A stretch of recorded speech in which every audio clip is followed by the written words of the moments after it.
Ooh. And we are recording. Fancy. Put some chapstick on. I need chapstick. This is the Chapsticks Club now. Chapsticks Club. Super special for members only. Only dry lips allowed. Thank you. And hello, now I'm guys. not allowed to be here. Hydrated lips only, please. Thank you. Hello, guys, gals, and non-binary pals. Hello. Hi, y'all. Are y'all thriving in quarantine, much like us? Ha ha ha ha ha ha ha. What quarantine episode are we on? I think this is our third quarantine episode. Wait, is this our 20th or 21st episode? I think it's our 21st. Because 17 just came out today. Yeah, and that was Wendigo and Golden State Killer. After that is Shanti Devi and Harold the Doll. Robert the Doll. So that's 18. 19 was Queen Mary and... What was my story? I never remember. I remember last week's. Yeah, I remember last... Wait, do I? Yeah. Yeah, I have it. Australia one.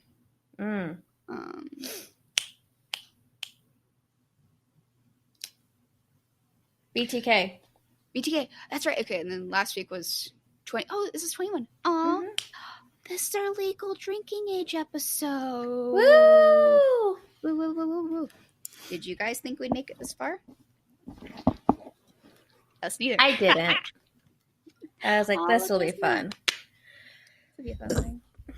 Now look at us recording via remote location. Right? It's weird. I feel like I can't do as much as I used to. Like, I feel like we're very limited to what's going on. I get you. I'm with you. I think this definitely works okay. But being in the same room definitely is. We can, like, work off of each other a lot better, I think, when we're in the same room. Yes, I agree. So, if you guys are listening to these, thank you for bearing with us. Yeah. We promise, hopefully, eventually, things will kind of get back to normal. Yeah. Again, if the quality on these is a little bit more rough, I apologize. It's most likely on my end. We're just in two different rooms than we usually record. So. Yeah. But here we are. Yeah. And if this is your first time listening, oh wow, welcome to Tipsy Mysteries. Yeah. Thank you for listening to Tipsy Mysteries. Yeah. This is the fun, super awesome Explosion Time show where we, your hosts, my name's Kate. And I'm V. We're going to talk to you about super cool stuff like mysteries, true crime, paranormal, conspiracies, cryptids, weird medical shit. Anything and everything in between the realm of what people usually want to talk about. Yeah, so that's us. We're super duper cool. We're here and we're queer. Maybe full of beer. I'm vodka today. You're vodka today. I've got strawberry Rita. Ooh. My sister gave me this, so Strawberritas. 1, 2, 3. I'm like, next week I'm gonna try to bring tequila. I don't know. Ooh. All right. We'll see. Let's see. Oof. Oh, definitely strawberry. So. Anyways, how have you been? Oh, yeah. I know you were ready to just jump into this. Here, this week's been okay. Quarantine messes with my sense of time, so that's fun. But right, this week was mostly spent on homework and then researching the story. But how was your week? What have we been up to? I got a new phone. I don't really remember because I was talking to someone and I was like, hey, I'll hang out with you, like playing games after I look up stuff for the story. And then it was Sunday and I'm like, oof, Listen, big ol' mood. I feel you. But yeah, my story is going to be probably long, which is going to be interesting. So I thought this day would come much later in the future, but is it I'm Mothman? excited. It's actually not Mothman. It's not. Oh, I know, surprisingly. That one I'm saving for like maybe the 50th or something. Mm-hmm. A little bit in the future. So this is going to be, at least for my story, the first two-parter. Ooh. This, I've been on a little bit of a mystery kick lately. Yeah. I promise I'll do some more paranormal stories soon. I've just been like, I just, listen, when you go down those rabbit holes, it's really hard to get yourself out of them. Literally. So this is one of these mysteries that keeps me up at night. And so I'm like, oh man, it'd be cool to do a story on. And so I was doing the research. I'm like, okay, I think I can kind of get this. And the more I looked into it, the weirder it got. Much like Malaysian Airlines Flight 370. Yeah. I think this one's fucking weirder, though. And so it got to a point where I was 7 pages in, and I had not gotten into any of the theories. I'm like, I have to split this up. This has to be a two-parter. Because I physically... That's exciting. I won't put you guys through this. I'm all like, that means that I could have totally not had a story, and you could have done a whole story on your own if you wanted to. I got you. But like, that's... I wonder if you can guess this one. I'm very excited about it. A mystery where you haven't even...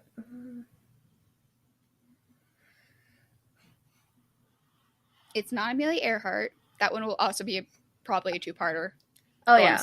I feel like you would have been like way more excited about the Amelia Earhart one. Like, you would have been like, we need to record right now. I need to get the world to know about this. Okay, to be fair, I am excited about this one. No, but I just know how you feel about that, though. I just know how you feel about Amelia Earhart, though. So. I want to go to the Atchison, Kansas. They have an Amelia Earhart festival every year, and they celebrate her birthday and have a big birthday cake. Anyway. End of July. I want to go. Anyway. End of July. I have no idea. So. Nothing's coming up for me. I'm going to give you a hint. Takes place in Russia. 1959. 1959. I don't know dates. But the only thing I can think of is when those people were... Was it backpacking or camping? But I don't think that was in Russia. Was it in Russia? Where they like... I wasn't sure if they like mysteriously disappeared or like something happened with a group of people backpacking in Russia. Boom, boom, boom, boom, boom. So today, my dear friend, my dear listeners, I'm going to give you the full two-part, well, okay, part one today, part two next week. Part one of two. Part one of two story on the Dyotlov Pass Incident. I've wanted to go into that before, but I think like, you saw how much fucking research. Like, yeah, I'm like, I have really bad ADHD. Like, I can't even focus on like what's happening right now because of this lipstick. But like, I have such bad ADHD, like with like that kind of stuff. So I'm like, that sounds really cool, but I'm like, I can't go into all of that research. So then I listen to other people who researched it. So I am excited. Well, that was the weird thing with this case is that, whenever I've kind of talked to people about it, they don't know about it, which surprised me because it's fucking banana bonkers. Like, yeah, like they had no explanation for what exactly happened. And I can't even remember exactly what happened. Oh, I'm so excited to tell you about this one. Let's see. Yeah, and then like all the kind of shows and podcasts I normally listen to, no one had gone over this. Like, I thought BuzzFeed Unsolved had gone over it for sure. No. Speaking of which, gotta show my little shirt. You made it into a crop top? Yeah. Nice. Love crop tops in this house. For those who couldn't see, I have a BuzzFeed Unsolved shirt on. It's the fun cereal box looking one. It's so cute. Thank you. So they hadn't done it. Like, a lot of podcasts I listen to have not done this, which again surprised me because it's a crazy story. There's a lot of fucking weird. Weird things happening. So, I don't know how much you know about this one. But it's really, that was the other thing, is like a lot of articles I looked at were like, here's the broad stroke of it, question mark. And that was really frustrating to me. Because for this particular mystery, it's all the little details that keep you up at night, essentially. So, I bet. So the Dyatlov Pass Incident, we're jumping right in, if you will. Yeah. It was an event where 9 Russian hikers died in the northern Ural Mountains between February 1st and 2nd of 1959 in mysterious circumstances. So this is 9 hikers. 9 in one day. Fucking bonkers. Okay, so the way I'm going to kind of go through this to make it as words no work, brain not on.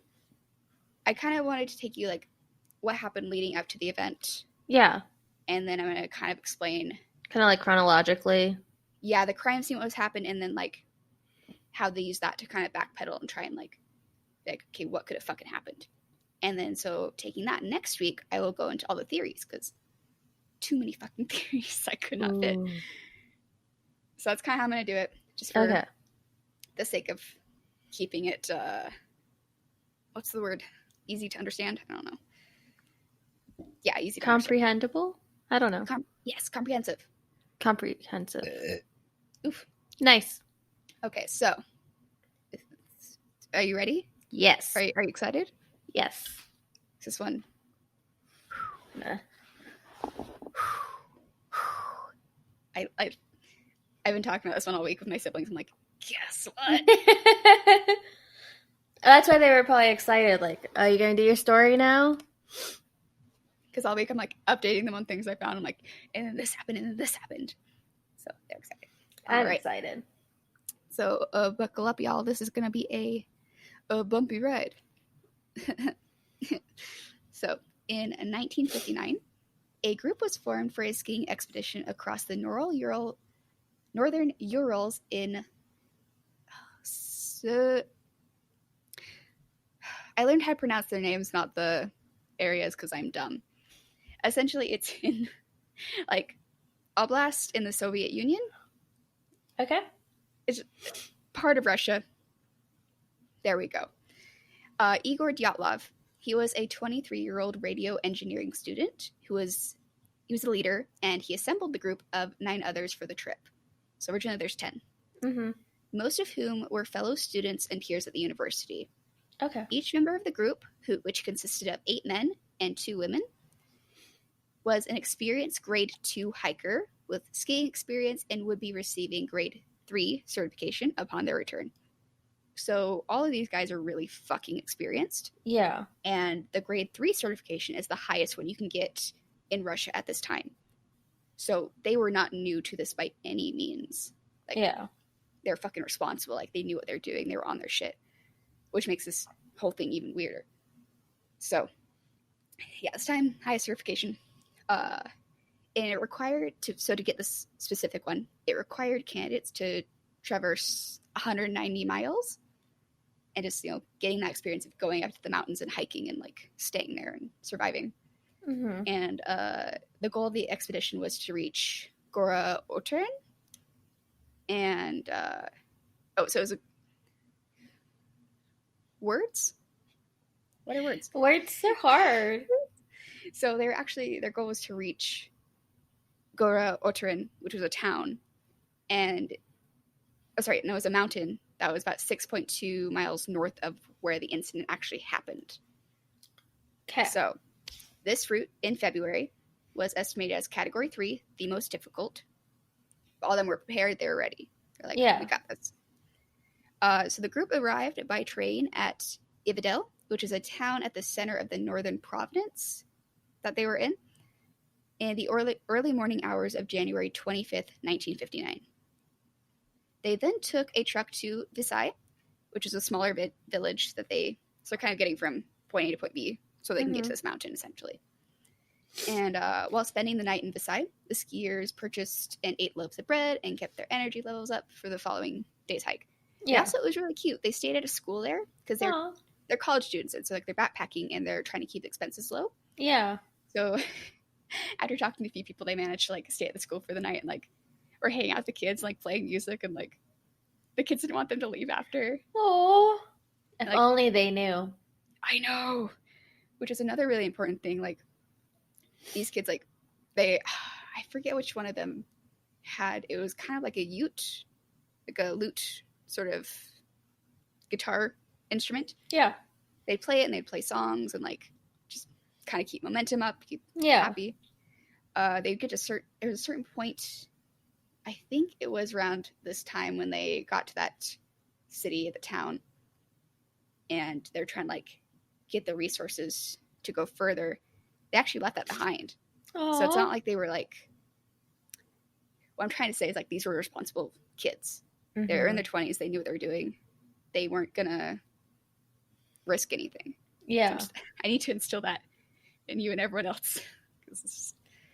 These kids were responsible with how they handled hiking and nature in itself because they knew like, how dangerous it could be. Exactly. They took it seriously, which is really important. So that was on January 25th. On the January 27th, they began their trek towards Gora Orten from Visay, the town they were in. Then on January 28th, a day later, one of the members, who was Yuri Yurden, who suffered from several health ailments, actually, including rheumatism, and he had a congenital heart defect. Oof.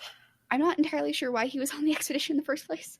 I'm surprised that he even got to level 2 of the hiking certification situation. Right? I mean, like, good for him, I guess. Yeah, I'm like, I couldn't. I can't relate. So he ended up having to turn back due to knee and joint pain because he was unable to continue the hike. Yeah, especially with the cold and then like altitude. So hard. There's so much going on. Again, this is in Russia in winter. Little did he know that this would save his life. There was 10. He's the one that had to turn back. And then there was 9. And there's 9. Not for long. Incident happened. Not for oh yeah. Cheers. So the remaining group of 9 people continued on to get the certification. Mm-hmm.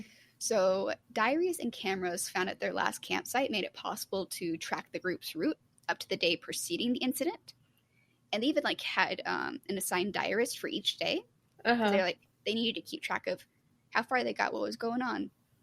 It's kind of like a timestamp thing for their just to kind of log what was happening. Exactly. So again, this is 1959. It's kind of just to verify that they did it, which was end up being really good because we could see what their frame of mind was, what was going on, everything. So on January 31st, the group arrived at the edge of a highland area, and began to prepare for climbing.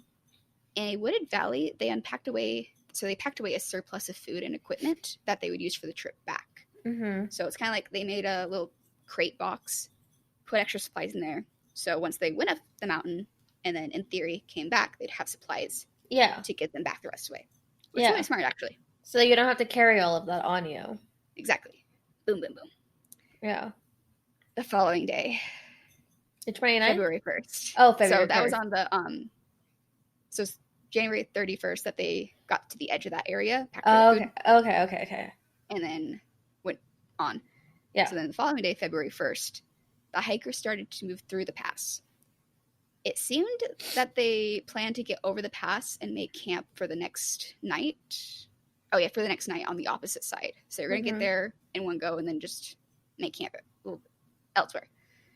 But because of the worsening weather conditions, and the snowstorms, and there was just decreasing visibility, they ended up losing their direction and they deviated it westward and kind of more up so they ended up going towards the top of Kulatslaki Suckle. That was the name of the mountain they were on. Fun fact, though I can't pronounce it properly, this name actually comes from the Mansi people, which is the local native tribe there, and it means Mountain of the Dead. Oh. What a coincidence. that's super fun.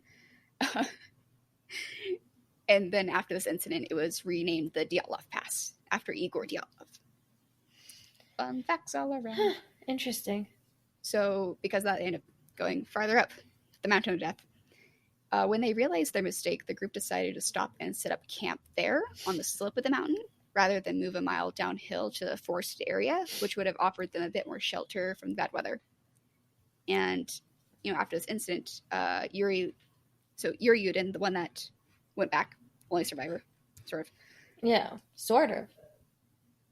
Like, he wasn't there for the incident. Yeah. But he said that after this, that Dyatlov probably did not want to lose the altitude that they had gained, and he decided to practice camping on the mountain slope because they could also get what was like essentially bonus points for doing some more difficult tasks on their journey, like safely. And so it would have made sense to, in that weather, be like, okay, we probably don't want to go back down. This is a safe spot for us to camp. Yeah. And we can and since they are experienced, they know what they're doing, they're like, okay, this makes sense. Yeah. Okay. So, mind you, this is not a avalanche prone area that they were camping in. Okay, that's good. Keep that in mind. That's what I was thinking. I was like, I wouldn't want to be on a slope in the middle of a storm. It was a relatively, farther down would have been safer, but where they were at was relatively safe. That was the whole thing. Okay. And they would have never camped somewhere knowing if there was a possibility of an avalanche happening. Yeah, if there was actually any danger. Exactly. So before leaving, Dyatlov had agreed that he would send a telegram to their sports club back at the university that they were all going to as soon as the group had returned back to Visay, the town that they had, that little town they were at. Yeah. Where the school was. It was expected that this would happen no later than February 12th. But Dyatlov had told Yudin before his departure from the group that he expected it to probably take a little bit longer just because the weather, just kind of don't worry, it might take an extra second. Yeah. So when the 12th passed and no messages were received, everyone didn't really think much of it. But on February 20th, 8 days after that, the relatives of the travelers demanded a rescue operation. Yeah. And the head of the institute sent the first rescue groups because they're like, this isn't normal. Yeah. Where are they? Because they're getting worried. And so this first rescue group, it actually consisted of volunteer students and teachers from the university. Later, the army and militia forces became involved, and they brought in planes and helicopters, they were ordered to join the rescue operation. Wow. So, February 26th. My birthday. Oh my God, you're right. Surprise? I don't know what could happen on this day. You want to find out? Yeah! So, February 1st is when the incident happens, which I'll tell you about in a moment. Yes. February 26th, 6 days after the search began, the searchers found the group's abandoned and badly damaged tent. Ooh.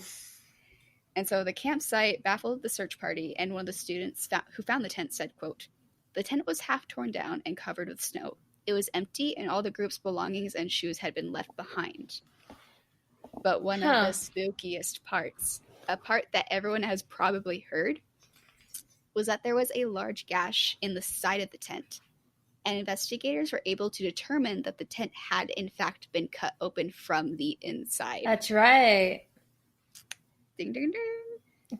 So, fun fact, they were actually able to determine this because a seamstress came in, and I guess the way they're able to figure out if it's a tear or a cut is that tears will go along the grain, where cuts actually go across. Huh. Science. I thought that was cool. That is cool. Makes sense. Right? What was also really weird is that the zipper to the tent was still zipped and locked. And this was a thick army grade canvas tent. So it would have taken a lot of effort to actually cut through this thing. And they could tell it was from either one of their knives or one of the sharper objects in the tent. Yeah. Like they were getting out very fast. So that just like adds like a whole other spooky air to everything. Yeah, it's like, what could they have been escaping from? But And they then, like the deemed zipper still was, worked. That was the thing. yeah. But to have like that much, for you to like go, like your body to have like that much, anything for you to be like, instead of logically thinking, let me just open this up and run away, like I have to cut through this in just a It moment. gets worse. So, investigators also found that the footprints around the tent were originally spread out and chaotic, but then eventually, further down the slope, they went in a straight line, single file. All of the prints were from socks or bare feet, or one shoe. So, this means they ran out in negative 30-degree weather, not wearing any shoes. And so 8 or 9 sets of footprints could be followed, and this ended up leading down towards the edge of the nearby woods on the opposite side of the pass. On the opposite side of the pass. So I'm actually going to upload, I'll add a picture from the Dyotlov site of someone created a drawing of like the tent and then where the hikers were found. Okay. And it's interesting because imagine the tent is at the top of this slope. You go down, and that's where people are found. They're all kind of found in a line. It gets weirder. It gets weirder. So, so imagine like there, and then there's kind of like a forest at the bottom of the slope. Yeah. Just kind of like have that envisioned in your head. Yeah. I'm just trying to figure out like I'm trying to create a visual. what could make someone do that? You want to see why this keeps me up at night? Yeah. You're starting to starting to get it. So, at the forest edge, so at the kind of near the bottom of that slope, under a large Siberian pine tree, the searchers found the visible remains of a small fire. And there were the first 2 bodies. What? Those of Yuri Kovanchenko, who was 23, and Yuri Doronchenko, who was 21. These are all kids in college. Yeah. Like, it's really sad. They're still like babies. It's a sad story. Literally babies. So both of these guys, they were both found shoeless and dressed only in their underwear and a t-shirt. Both were found with minor cuts and bruises all over their bodies, as well as burns on their hands and their heads. How's that be? So, minor cuts, bruises, burns? Yes, they had minor cuts and bruises all over their bodies, and they also both had burns on their hands and their heads. And so, next, so they're under this pine tree, and around them, the investigators could see a bunch of branches on the ground. They're like, what's going on? And they were able to see that the tree had, let's see. Okay, so the tree had branches broken up to 16 feet high. And on the trunk of the tree, forensic doctors found traces of skin and other tissues. And so with this evidence, they were able to determine that they had, in fact, climbed the tree to either get a vantage point or to run from something. Yeah. And they were breaking up the branches until their hands were literally raw, essentially. It gets worse.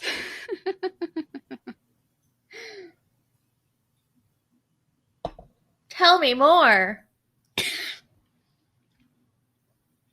So, Korbanchenko, who was one that was 23, he was also found missing the tip of his nose. And, it gets worse. There was also a chunk of flesh from the knuckle of his left hand that was missing. And they later found it in his mouth. So he had bit himself so hard, either trying to stay awake or trying to stifle a cry while hiding from something. Not a great image, huh? Side note, guys, don't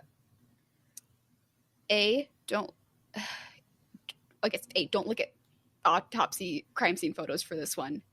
Don't look at any in general. They were terrible. this one especially, because they were found a while after, and they're in frozen Oh, positions, and yeah. their face.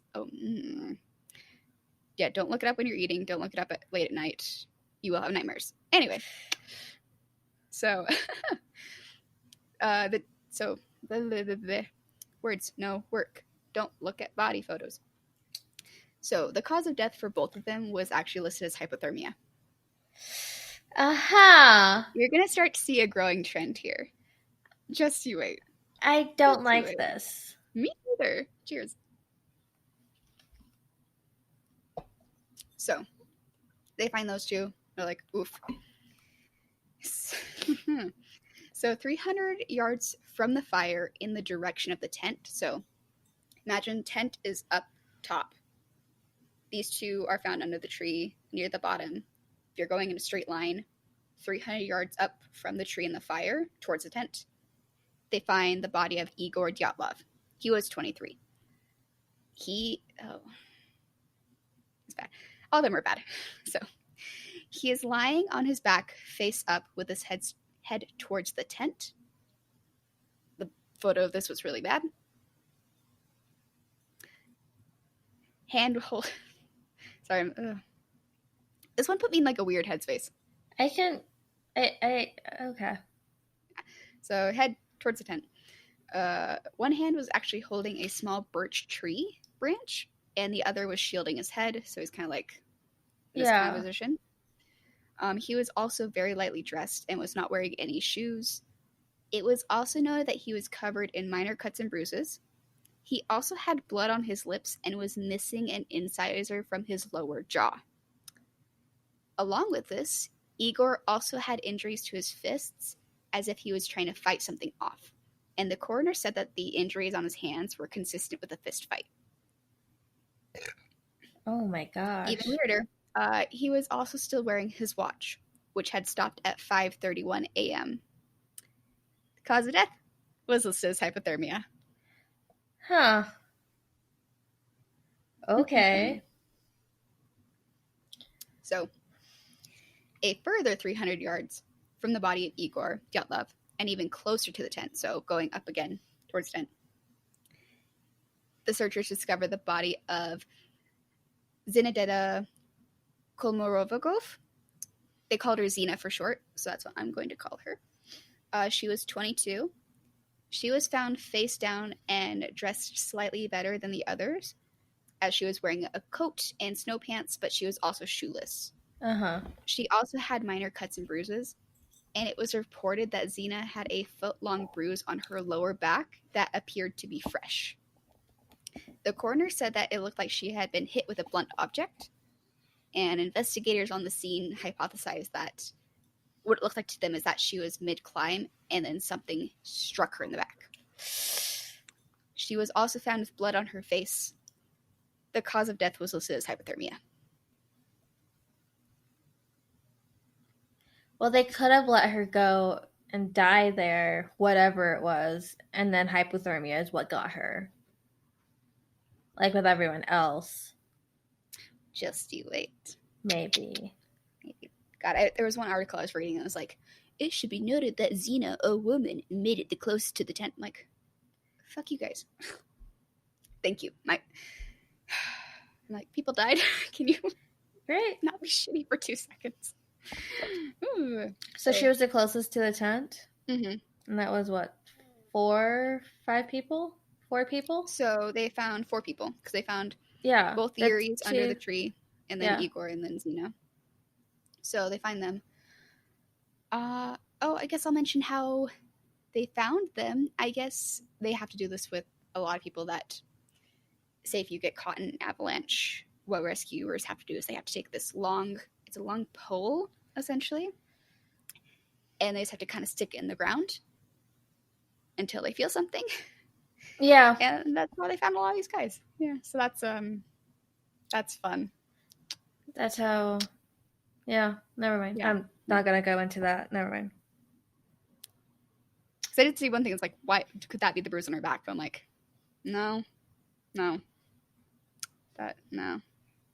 not it, buddy. Blunt object. not a foot long bruise. No, it's fucking weird. So they find them a week later, 200 yards from the body of Xena and in the direction towards the tent. No, he was. Who gave me the wrong information? The fuck? So essentially, you have the tent, you have Xena, you have Igor, and then you have the next body they find, which is of Rustem Slobodin, who is also, he's 23. And then, so he's there. And then you have the pine tree. So, kind of imagine that straight line. That's kind of what we got going. So, he was found lying face down in the snow, but was dressed slightly better than the others, as he was wearing a coat along with one felt boot on his right foot. So far, he is the only one to be found wearing footwear. It was also noted that Slobodin had multiple abrasions on his arms and face, and he was also found to have a skull fracture about 17 centimeters in length. However, can you guess? His cause of death was listed as hypothermia? Ding, ding, ding, ding, ding. Woohoo! Starting to see a trend. Just a little bit. Itty bit. So it was concluded that the three of them that they had found, minus the 2 years that were found under the tree, they seem to have died in poses suggesting that they were attempting to return to the tent, because the positions they were in and they were facing that area. So trying to get there, and along the way they pass away. Mm-hmm. So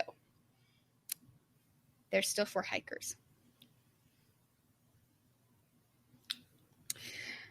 The remaining 4 hikers, let me take a drink real fast. Yeah. So the remaining 4 hikers wouldn't be found until 2 months later. Yeah. What? Because this is when, so... Wasn't there a bad storm too? So that's probably why it was hard to find them too. Yes and no, because there's still footprints, but the bodies were still kind of covered, and so that's what made it a little tricky to find them. These ones specifically, they didn't find later until the snow began to melt. Then on May 5th, 1959, under 13 feet of snow in a ravine that was 246 feet further into the woods than the pine trees. So tent, 3 bodies, pine trees, even further than that. This is where that ravine is. The searchers discovered the bodies of Ludmila Dubovnina, who was 20, she was the youngest. Seman Zolotov, who was 38, he was one of the instructors at the university. They called him Sasha as a nickname. He actually died on his birthday, which is really sad. Sad. I was like, oh, that's a bummer, buddy. They also found the body of Alexander Kulatov, who was 24, and Nikolai Tiabut Briganole, who was 23. I had to practice those names. That's crazy. Do you know Russian's really hard to pronounce? Fun fact.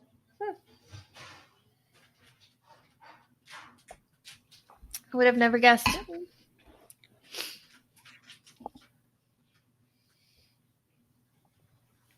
You're not on camera. Huh?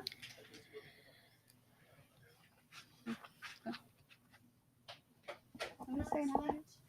Huh? She had work tomorrow.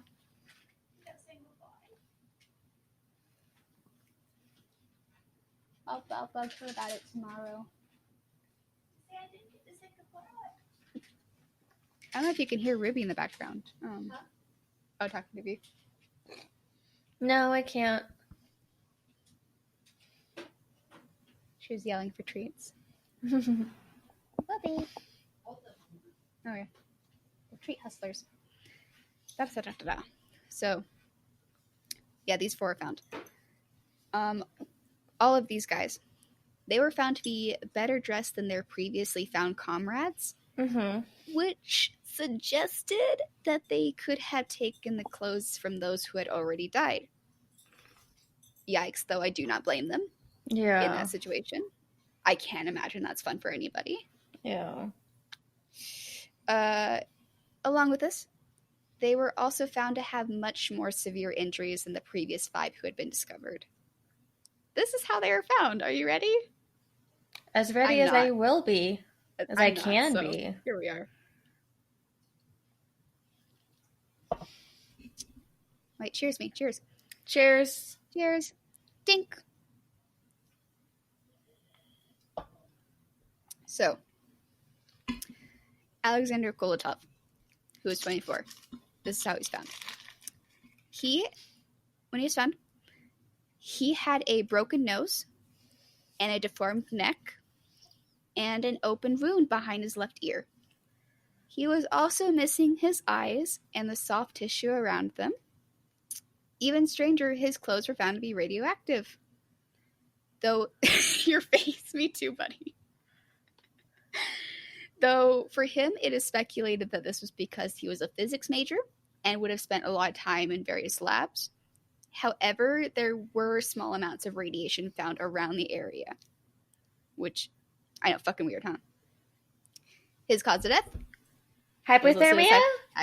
Ding, ding, ding. It's hypothermia. I hate this. He said she hates this. Huh?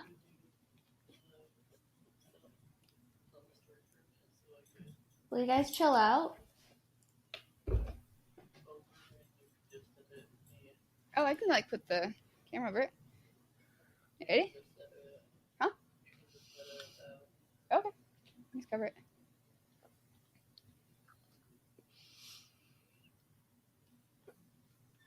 Max had to cross the barrier. You get it. So, that's super fun. So, next up, Siaman, or Sasha Zolotov, one that was 38. Mm-hmm. He was found with all of the ribs on his right side broken. What? And there was a large open wound on the side of his head that was so deep his skull was exposed. He was also missing his eyeballs and eyelids. Surprisingly, he is the first one to not have his cause of death listed as hypothermia. Instead, it was listed as whatever caused the injury to his chest. Interestingly, he was found with Yuri Doronchenko's camera around his neck. So Yuri Doronchenko is one of the ones that was found under the pine tree. Yeah, under the tree. Mm-hmm. Welcome to my entire fucking week. Your face. For those that won't watch this video, I understand. But these... I'm just baffled. Eyebrows. I drew on the perfect eyebrows for this, too. Did. There's they're furrowed and straight down, the fuck. Mm-hmm. Now I know what type of eyebrows I'm going to draw on every day. Boom, boom, boom. Just confused, angry. Why are they all listed as hypothermia? So our next runner-up is Nikolai Tibro Brigadole, who was 23. When he's found, he had major skull damage and was found with multiple fractures to the side of his skull that would have made him unable to move. It was concluded that he had died from a massive impact to his head. Interestingly enough, he and Zolotera were the only ones to be found wearing shoes. Huh. Yeah. Some believe that this is because they were already outside of the tent when the incident started, and that's why they would have been. Whereas, everyone else was probably getting ready for bed in their PJs. Had to run out. Last one that was found was our girl, Ludmila Dubina, who was 20 years old, the youngest one. Oh. She's also the one that people probably remember hearing about. I'll tell you why. So, our girl Dubina, she was found with 16 broken ribs with what appeared to be a crushing injury to her chest, which was concluded to be the cause of her death. She was also missing her eyes and eyelids, but not only that, she was also missing her tongue.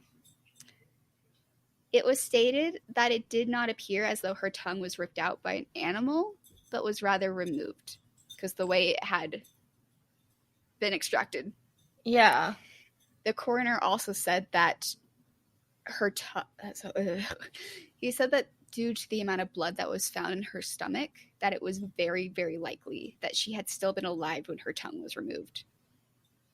And weirdly enough, her clothes were radioactive, though she never worked with any radioactive substances, so they can't explain hers. She was also found with her left foot and shin being wrapped in a burnt piece of fabric. So if you've heard of this case, you've probably heard they cut the tent from the inside out and one of the girls is missing her tongue. Those are true. But to me, all the other facts make it even fucking weirder. Yeah. Like, I think it makes me so uneasy how it was, like, all in a straight line that they all moved. Mm-hmm. It gets weirder. Are you ready? There's still more? Yeah. But I had to cut this into 2 parts. That's why I was like, okay, this is a great place to just stop right now. I thought this was the end of part 1. I was like, Almost. that's insane. Almost. Yeah. So I think this will also kind of throw you through a loop. This threw me through a loop. So originally people were like, okay, maybe they had those injuries from falling into the ravine. No. The coroner stated that their injuries could not have been caused by a weapon or by a fall, as the force required to cause such damage to them would have been extremely high. He compared it to the force of a car crash or an explosion. No person could do that. Notably, this is the fucking weirdest part. None of these bodies had any external wounds, as if they had been crippled by a high level of pressure. So again, like a car crash. So it was a lot of internal breakage and bleeding that happened. Yeah, that part got me. I was like, okay. I don't know how to process this. Want to do how I did it? Thought about it every night for a week. I'd rather be able to sleep. Cheers. Me too, buddy. The dream. So, a timeline has been pieced together based off the group's photos and diary entries. So I'm going to give you that timeline. Yeah, so we can try and... Right? You're just like, you want to fucking know what happened. Yeah. So, February 1st, 1959. Morning. The group sets off for what will be their last campsite. Moving on. 4 p.m. They set up camp on the exposed slope of the mountain, some 10 miles from their destination. Evidence from the photographs suggests that they were in a positive frame of mind. 6 to 7 p.m. The group eats a meal. 7 to 10 p.m. Tired, at least some of the group settles down for the night. The temperature outside was bitterly cold, around negative 30 degrees. Whatever the conditions, some of the group felt relaxed enough to undress. And this is perhaps the strongest evidence that they were not experiencing anything significantly out of the ordinary. Now, 9:30 to 11:30 p.m. The Dyotlov Pass Incident begins. The timing of this, which science is so fucking cool. Gruesome, but cool. They were able to calculate this based on the undigested food in the stomachs of the victims. Yeah. Oof, oof. So the group, in various states of undress, they cut through that tent. They did not rip it. My notes are wrong. Ignore me. They cut through the side of the tent and flee downhill to the nearest forest. They know they will not survive long in the outside temperature, so they must have been fleeing for their very lives. Tracks found in the snow suggest that the group was scattered at first, but came back together some distance down the slope. Now around 10 to 11 p.m. Desperately cold, but clearly in mortal fear of returning to their tents, they light a fire. Remember, down at that pine tree. Yeah. For possibly 2 hours, they remain where they are. The pine tree is lower than the campsite, and broken branches suggest that at least one of the team tries to climb up to see if they can view what is happening. Yeah. Desperate and disoriented, 3 members decide to try and return to the tents. This was Igor, Zena, and Rusitem. They make the superhuman effort. Yeah. So already near dead from hypothermia or something else, they fail to make it and collapse at various intervals, passing away. Now, around 12 p.m. to 1 a.m., 2 further members, Yuri Kovanchenko and Yuri Dovanchenko, they die from the cold while waiting. It may be that these 2 died before Dyatlov decides to try for the tents, as their deaths may have been the reason for that decision. Now, around 12:30 p.m. to 1:30 a.m., the members of the group that are still alive take the clothes off the members of the group that are still alive take the clothes from the dead bodies of their comrades. Finally, they make the decision to move farther away along into the woods. It is likely that this is the time where the injuries with those 4 in that group were sustained. Yeah. The survivors made it farther into the woods before descending into the ravine. At this point, both Brigatore and Dubinina have died at this point due to their injuries and hypothermia. And from anywhere from 12:45 p.m. to 1:45 a.m., both Zolotov and Kolotov die from a combination of their injuries and hypothermia. So, Wow. based off the inquest files, this is what we know for sure. Okay. 6 of the group members died of hypothermia and 3 of fatal injuries.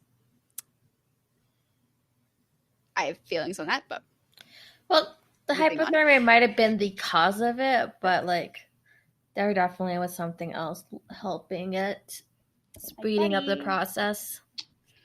Like, oof.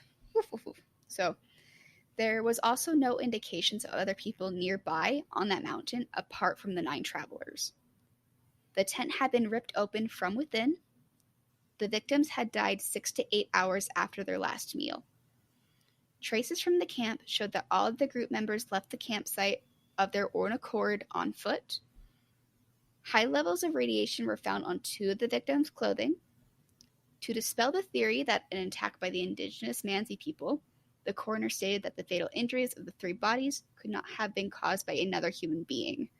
Because the force of blows had been too strong that no soft tissue had been damaged, which I thought was really fucking weird. Released documents contain no information about the condition of the skiers' internal organs. There were no survivors of the incident. So, after all the bodies had been recovered, the families of the victims wanted to have their loved ones sent back home because they're a bit away from home. Yeah. So they could hold a proper funeral. It gets weirder. Apparently, the government originally intended to have all the victims taken to the closest city and then have them buried in one mass grave. Surprisingly, this did not go over well with the families. I wonder why. Why? Why could that be? So there was a battle between the government and the families going back and forth, and eventually the government offered a compromise and told them that they would send the bodies back, but only on the condition that they wouldn't hold one large funeral for all the 9 of the hikers, as they didn't want to draw attention to the incident. So it gets weirder. He agreed and held separate funerals. However, the KGB was also in attendance at each of these funerals, and they monitored each one and each memorial service. At one point, they even redirected a funeral procession that was going from the church to the grave sites so that the public wouldn't know where they were going. And so it was actually a 12-year-old that had known, I think it was, he had known 5 of the hikers when they were alive. Yeah. And he recalled that when he attended their funerals, that their skin was a deep brown tan, almost red color. He was like, this is fucking weird. It was an open casket? Sorry, I forgot to mention. Families had to fight for that. Have an open casket? Because that was, so at Russia, I think still, if I remember correctly, the way you're buried is actually an open casket.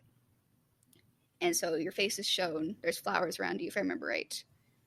But that's kind of how you're able to say goodbye. That, that's how you do it. And so the families had a fight to have an open casket because the government's like, okay, you can do a funeral, it has to be closed casket, and they're like, excuse me, no. There's so much happening. Their bodies do not look. They're rough. Yeah. So, at the time, the verdict was that the group members had all died because of a, quote, compelling natural force, end quote. The inquest officially ceased in May of 1959 as a result of the absence of a guilty party, and the files were sent to a secret archive. So this was fucking open for like less than a month. It was a few weeks. And then they closed the case. And what was weird, following the incident, the Dyotlov Pass, as it would later be known, was closed down for 3 years. So no one could hike in that area. Huh. And the actual site of the incident was demolished. So, interesting. Next week, I'm going to tell you about some theories. So now I'm going to be thinking about this for like a week. Like, what is going on? Everyone else has to wait 2 weeks. Oh my gosh. So you can see why I had to divvy this up. Because can you imagine me now being like, here's 500 theories. Da, da, da. I wouldn't have minded. I wouldn't have minded. Oh, thank you. That's crazy, though. So, I just want you to remember that these were responsible kids. They knew what they were doing. They were not people that would have gone out into negative 30-degree weather in their pajamas with no shoes. Not for just any reason. They would not have done that. They wouldn't have just cut through their tent, especially if the zipper was working. Do you see why this one keeps me up at night? If you described her jewel. Me too, buddy. Me too. So this is one I've been excited to talk to you about because it's just, it's so fucking weird. I knew that there was some weird stuff, but like the way that the government was acting about it too, it gets weirder. Is so weird. I'll give you a little teaser of next week. So apparently when the bodies were supposed to be taken back, one of it was a pilot, I believe, a military pilot, was like, okay, I can take them back, I can fly them back, but they have to be put in zinc coffins. I am not getting anywhere near them unless they're in zinc coffins. That's my cat jumping out of my laundry basket. I can't wait till you watch this again and see. So yeah, he refused to get anywhere near those bodies unless zinc is able to contain radiation. Mm-hmm. So yeah, that's my part 1 on the Dyatlov Pass incident. What do you think? Crazy. I'm excited for next week, or for the next episode, to find out what happens. Not to find out what happens, because we don't know what happened, but to hear about the theories, because I'm sure, for sure, there's some stuff about the government in there, some stuff about aliens, some stuff about some like cryptids, maybe some paranormal stuff. So I'm gonna really fast send you the 2 memes that I made when I was up late at night thinking about this. So good. So scary. So scary. Oh, I'm so glad you liked it. Yeah, it's so good. So that was it took a weird amount of research, because I guess with like any mystery story, with any mystery story, you have like those details that just get blown up out of proportion, like misspread and everything. And so a lot of those things were like, they were all found to be radioactive. It's like, no, there's 2 of them, but it was still really fucking weird. Yeah. So that's my favorite's the first one.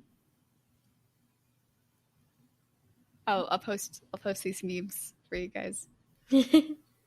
First one is says the Dyatlov Pass Incident. Wasn't that just an avalanche?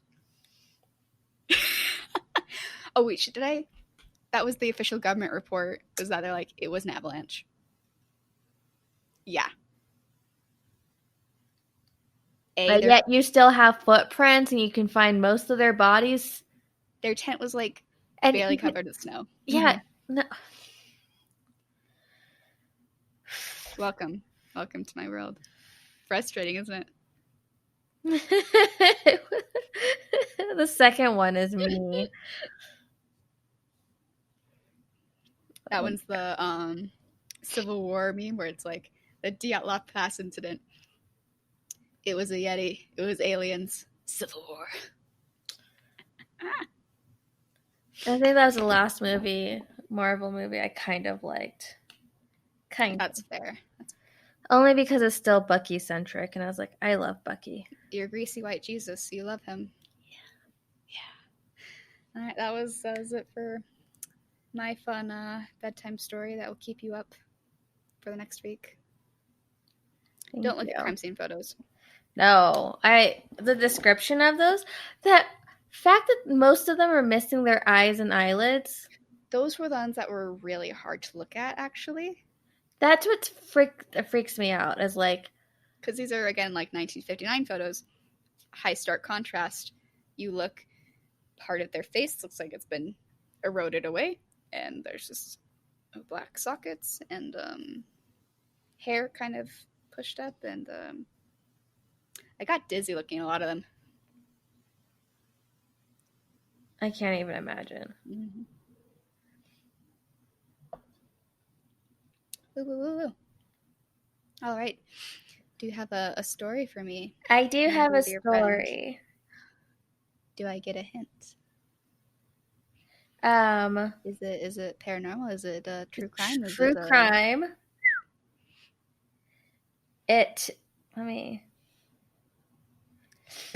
Sorry.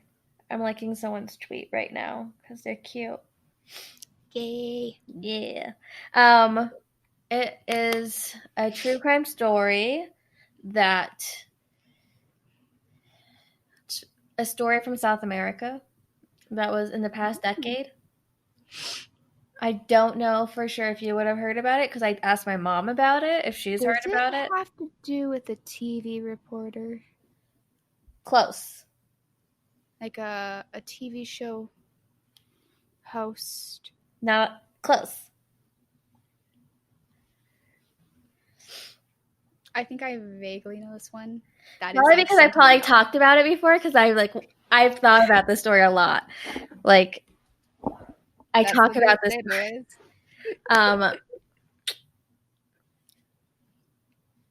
Gonna make sure I get her whole name here.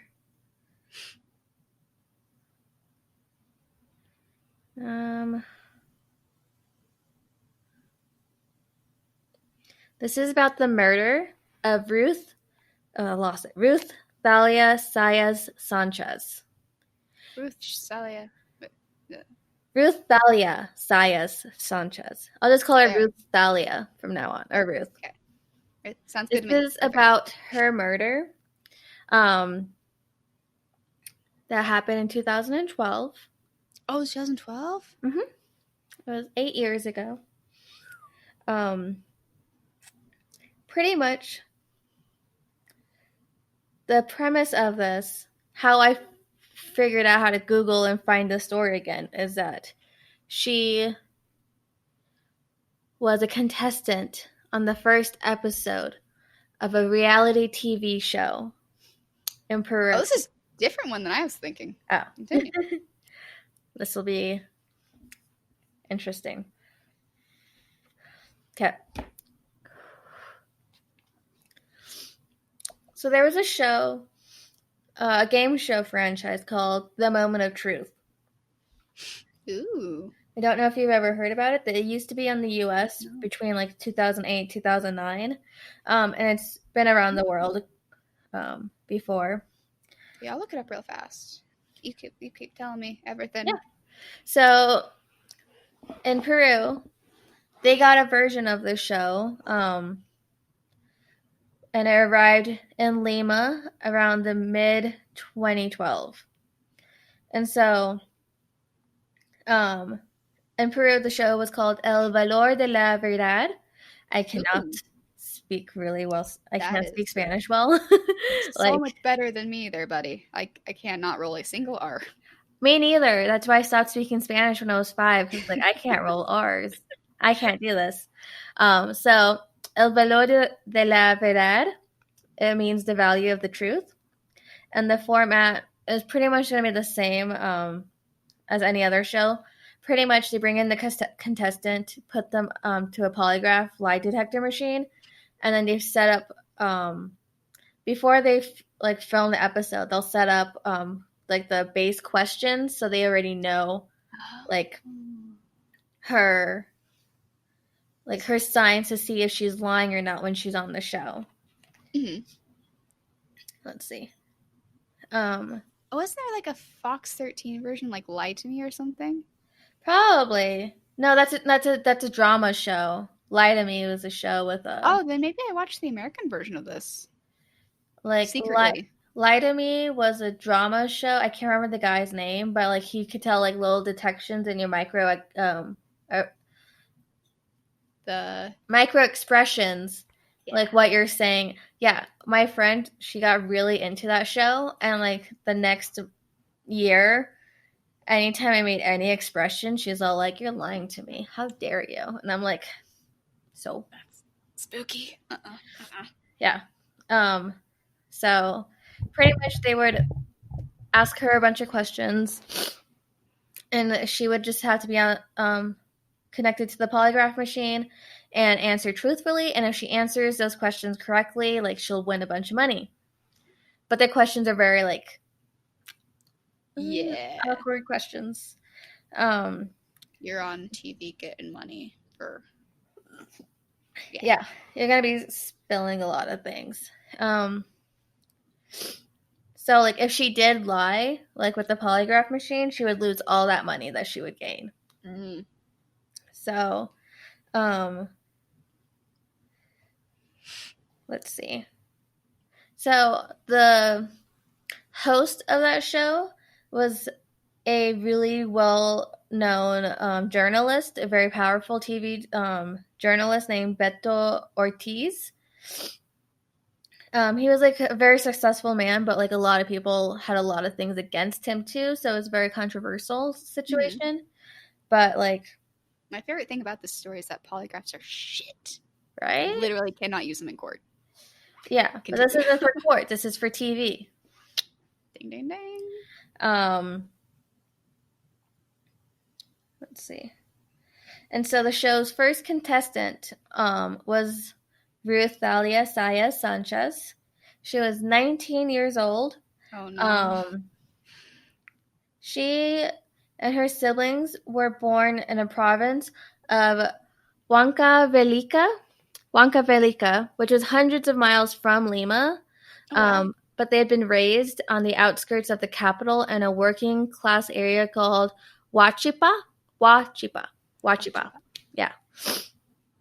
Um, and so like it wasn't really the greatest. Like it used to be like a really nice area where people would kind of like escape from Lima, but like at that point, like that neighborhood that they were at wasn't really the greatest.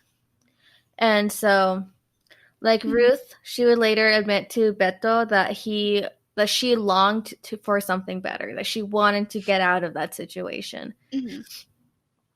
And like Beto, he said that he was really unimpressed with Ruth Thalia, that she was pretty average and like she was pretty but nothing special. Like he didn't see any reason like for like the charisma in her. Fuck But this like once guy. the cameras were on, like she became like charismatic and everything. And like her sister would say like she loved being on TV. Like she like Ruth had like auditioned and tried to be on like extras or like be on a telenovela and stuff and Mm-hmm. like on these kind of shows. Like she's always wanted to have like that kind of fame and Oh, like escape. this makes me sad. Me too, buddy. Yeah. But so according to the show, like she could bring up 3 guests with her. Okay. And so 2 of the guests were her parents. We have Le- Leoncio and Vilma. Leoncio? I don't know. Words are hard. I should have asked my mom about that. But I asked about the names of the cities, and I didn't ask about the names. But Fair. like Leoncio, This is the butchered names episode. right? It's just words. I'm Peruvian too, and I don't know these names. I can't do this. It's fine. I'm not Russian. Yeah, so like Leoncio, he was worried about being on the set, and like he's afraid of like what he's gonna learn about his daughter, and that's pretty much what he said when he was on camera. Makes sense. But Vilma was more optimistic. She's just like, oh, I'm just excited to be here.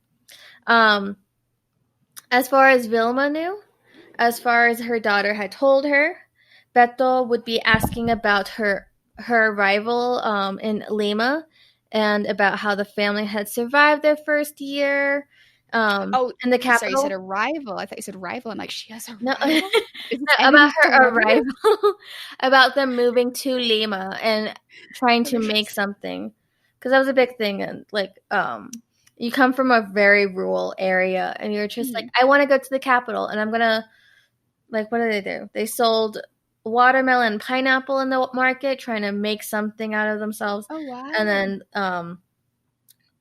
then, they're also talking about like Vilma thought they'd be asking about like how Ruth and her siblings were bullied because they only spoke Quechua, which is like an indigenous language, the native language in Peru, one of the native languages. Oh, okay.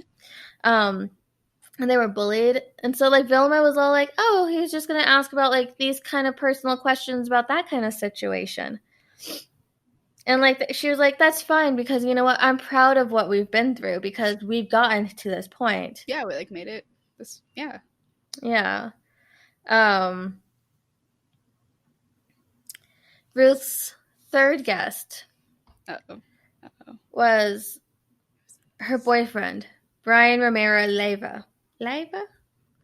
He was 20 years old. He had a moto taxi, and he was raised on a dirt road near where Ruth lived, or near her home. And like Brian's mom would say, like he wasn't a dour, unpleasant boy. Like he was always very helpful and kind. And like he would accompany his mom to like the market and help her sell breakfast plates. Yeah, like he was a good boy, like helping out. At the time of the taping, he was renting a room in the neighborhood just a few minute walks from his mother's house. Aww. Interesting enough, though, Vilma was all like, I don't like that boy. I hated him. I don't know why. I'm all like, trust your mother's intuition. Oh no. I'm always like, if my mom doesn't like someone, I would dump them immediately. Oh, big mood, yeah. Like, once I was dating someone, and then, like, we broke up, and my mom was like, I never liked them. And I was like, you should have told me that. So the game started. The opening question was very light, like, have you ever skipped school without your mother's knowledge? If you found 1,000 soles, would you return them? And soles is, like, the money in Peru. And so, like, Ruth would answer these honestly, and, like, her family would, like, laugh and joke around, because like it's like these morally gray areas, like okay, like everyone skips school. If you find that much money on the ground, like you would keep it, you know, like maybe you would keep it. So like it seemed like it was fine, like these are innocent moral fallings, you know, innocent little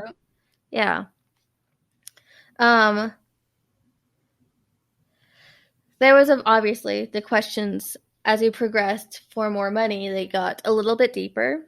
The producer of the show, David Novoa,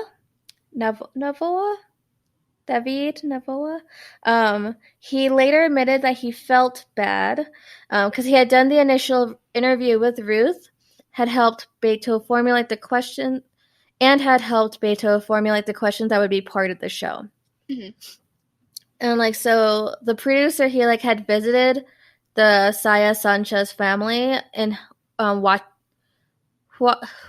I can't say it anymore. Wachipa. Wachiba? Wachipa. Yeah, and knew their story. And so the afternoon of the taping, he was in the controlled booth, whispering into Beto's earpiece, saying, I knew it was going to be a surprise and a shameful moment for them. Oh. This So, worries me. after all these light questions, Uh-oh. the ha-has and, oh, we get that. It's understandable. It felt like a emotional onslaught, I would say. Mhm. Ruth revealed she had a nose job, that she didn't like her body, that she wished that she was white, that she was only with her boyfriend until someone better came along, that she was ashamed of her parents' manner, that she didn't work at a call center like they all three believed. They found out that she actually danced at a nightclub. Okay. And so, pretty much she was sharing all of her darkest secrets on national television for money. And Rough, buddy. yeah.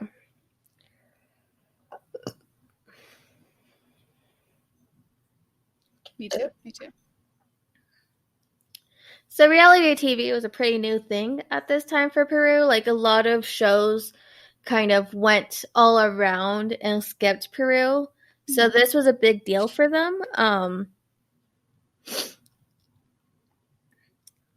So like Ruth doing this, like even though her family was like begging her to stop and be like, don't answer anymore, just take the money and like let's just go like this, like she couldn't. She still needed to, like she had a dream and she's all like, this money is going to help me get towards that dream. Mm-hmm. And so she also confessed to like taking money for sleeping with people. And she said that she admitted that she's done it twice, that she wouldn't do it anymore. She stopped doing it.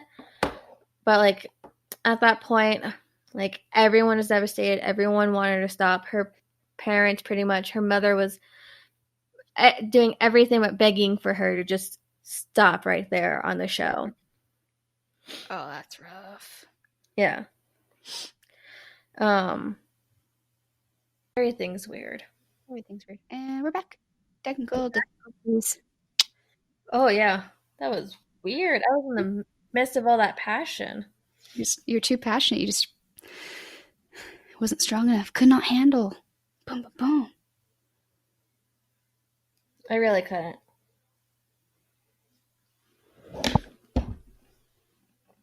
Don't have space for the cup there. Okay.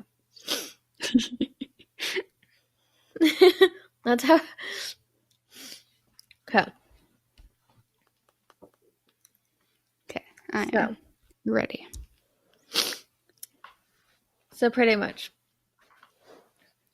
Ruth Thalia, she's telling the country, the nation, all of her dirty secrets, and her family is begging her to stop. Mm-hmm. She confesses to one of her deepest secrets about selling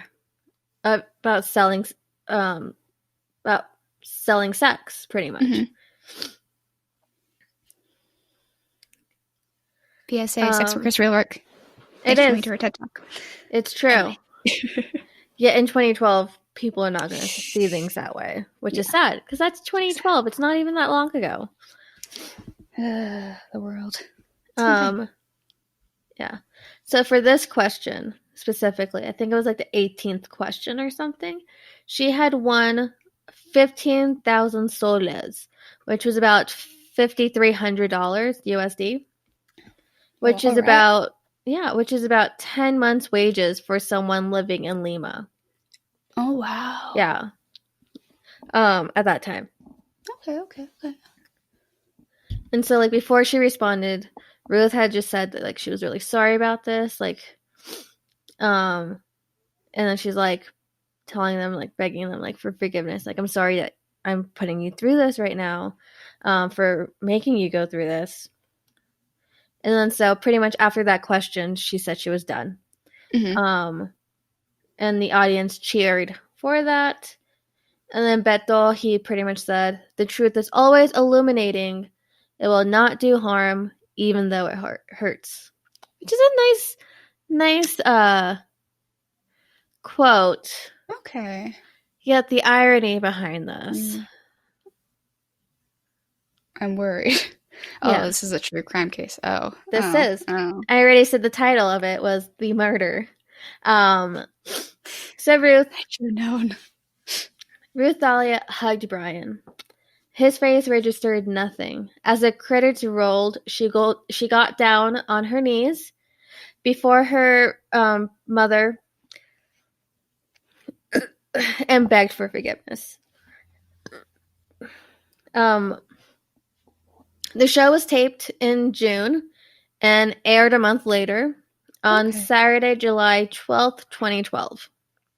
The month of waiting wasn't really easy because the whole family, the whole situation was tense. I'd imagine. Yeah, Vilma, she was not doing, like, she was moody. Leoncio,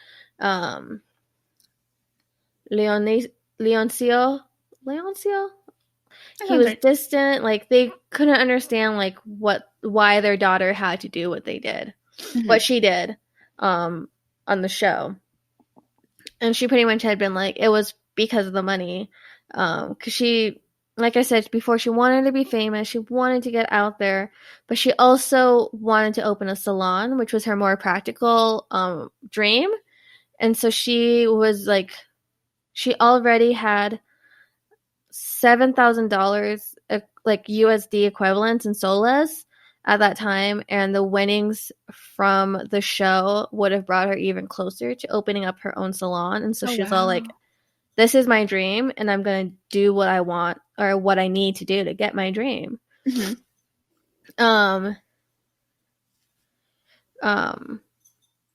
We'll see about that. So, like, once the show aired, that kind of thought process was a little bit different and harder to justify, because El Valor de la Verdad was an instant success. It knocked off the #1 rated show at that time. And so, like, the producers, everyone was, like, celebrating it. And Ruth, she became the face of Beto's new hit show.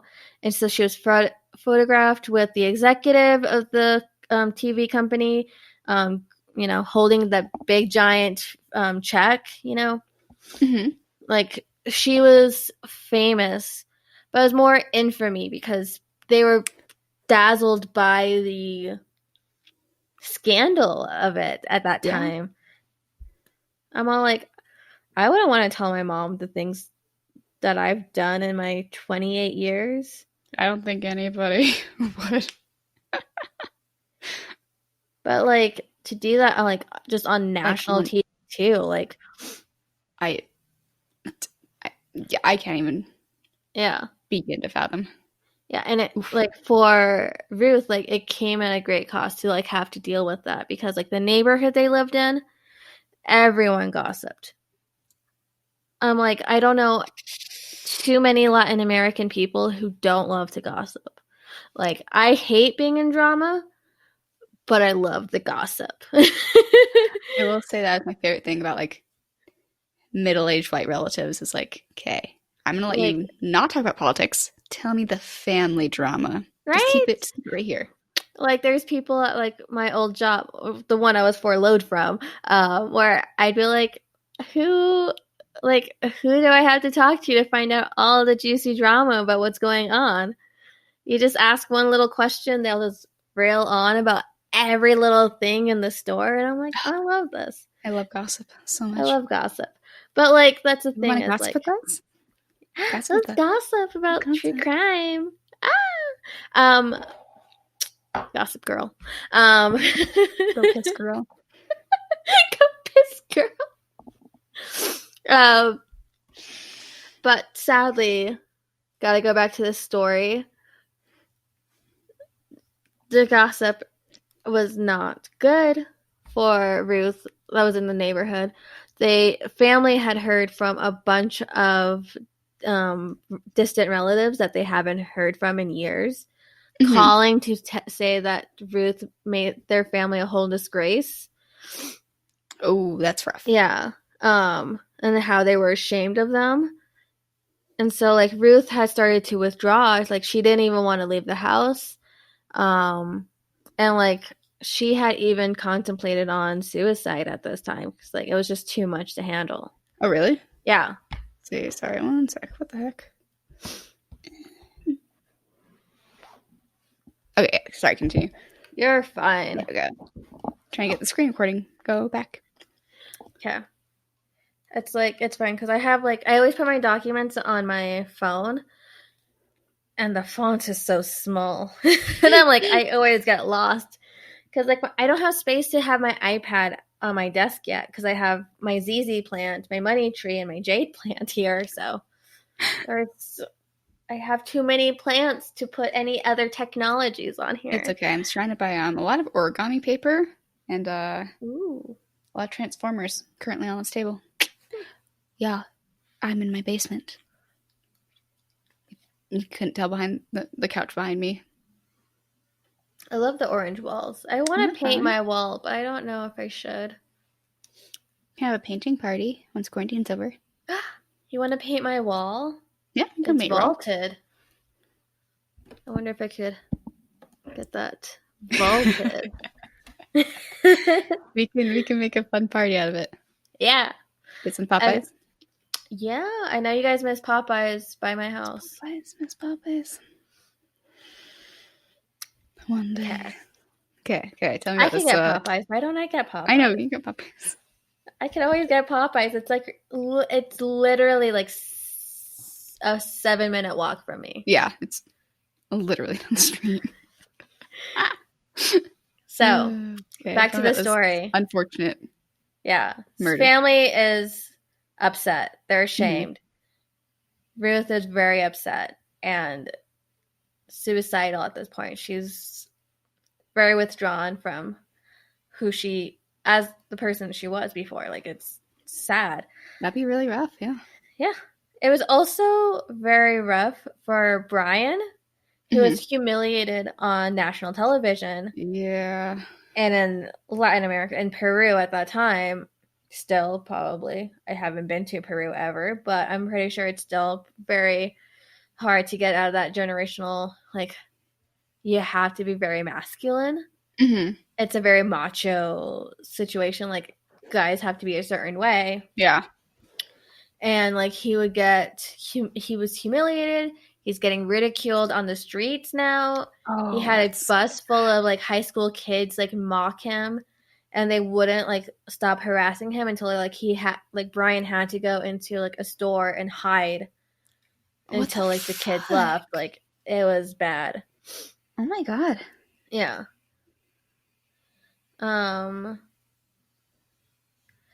So, in the weeks after the airing, Brian would go up to the TV station and he'd be, like, demanding some kind of recompense, like, some kind of, like, you did this to me, like, you should make compensation? me. Yeah, pretty much a compensation for, like, what he's having to deal with, because of the public humiliation. And, like, he was there with his uncle, who was named Reddy Leyva, who was studying law, but he did most of the talking. But, like, the TV station's all like, no, this has nothing to do with us. Like, leave us alone. But, like, later on, the television crew, like, came to Brian, and they're asking, like, how he was feeling about it. And Brian was pretty much saying he was ashamed of all the things that he had learned on that show. And got a burp. That was not a good burp. It's a burpy episode. It is a very burpy episode. All our episodes are burpy. We should have realized we should have been burpee mysteries. Oh, you're right. Go back and change so many URLs. Oh, I made us a um, TikTok. Anyway, continue. oh, weird. I did not expect that. I'm going to make a Mothman Um, one. so pretty much Brian was like, how would you feel like in my position, like if this happened to you? And like the guys, like the executive and the TV crew was like, but they say if you love someone, you can forgive them. And Brian was like, depends on what they did. The things she said that day, I can't forgive. Mm-hmm. And then later on in another interview, Brian said that it was actually a setup, that he and Ruth Thalia had broken up months prior to the show, and that she had approached him and asked him for a favor. She said, pretend to be my boyfriend on this show, and I'll give you some of the money Mm-hmm. that I win. And so he agreed. Sounds like a reasonable deal. Okay. Yeah, I'm all like, you need a third guest on your show. Why not go to someone and be like, hey, like we parted on good terms. Do you want to help me get some money and I can give You'll you also a get cut some of money? it? Yeah. I'll give you a cut of it. But he had no idea what he was getting into, and he said it felt like it was an ambush pretty much. Like, so, and like he hadn't seen a penny or a cent of that money since the show had Oh, really? aired. Yeah. Ooh. Since it's been recorded or aired, like he hadn't seen anything. And then he said like, oh, the producers even knew, and like the executives knew, like they knew that like we weren't really together, so this was all a complicit, like they all made this happen. This is all like a charade. Pretty much like every reality TV show where it's like, okay, this really happened, but like, okay. Yeah, like all scripted. Yeah. But like, so Ruth's sister, Ava, she had said that after the show, Brian started asking for money. It was like first it was 500 soles, then 1,000 to 2,000, and then one day like someone broke into their home and just only stole Ruth's laptop. And they're like, it's weird that they didn't take anything else, only her laptop.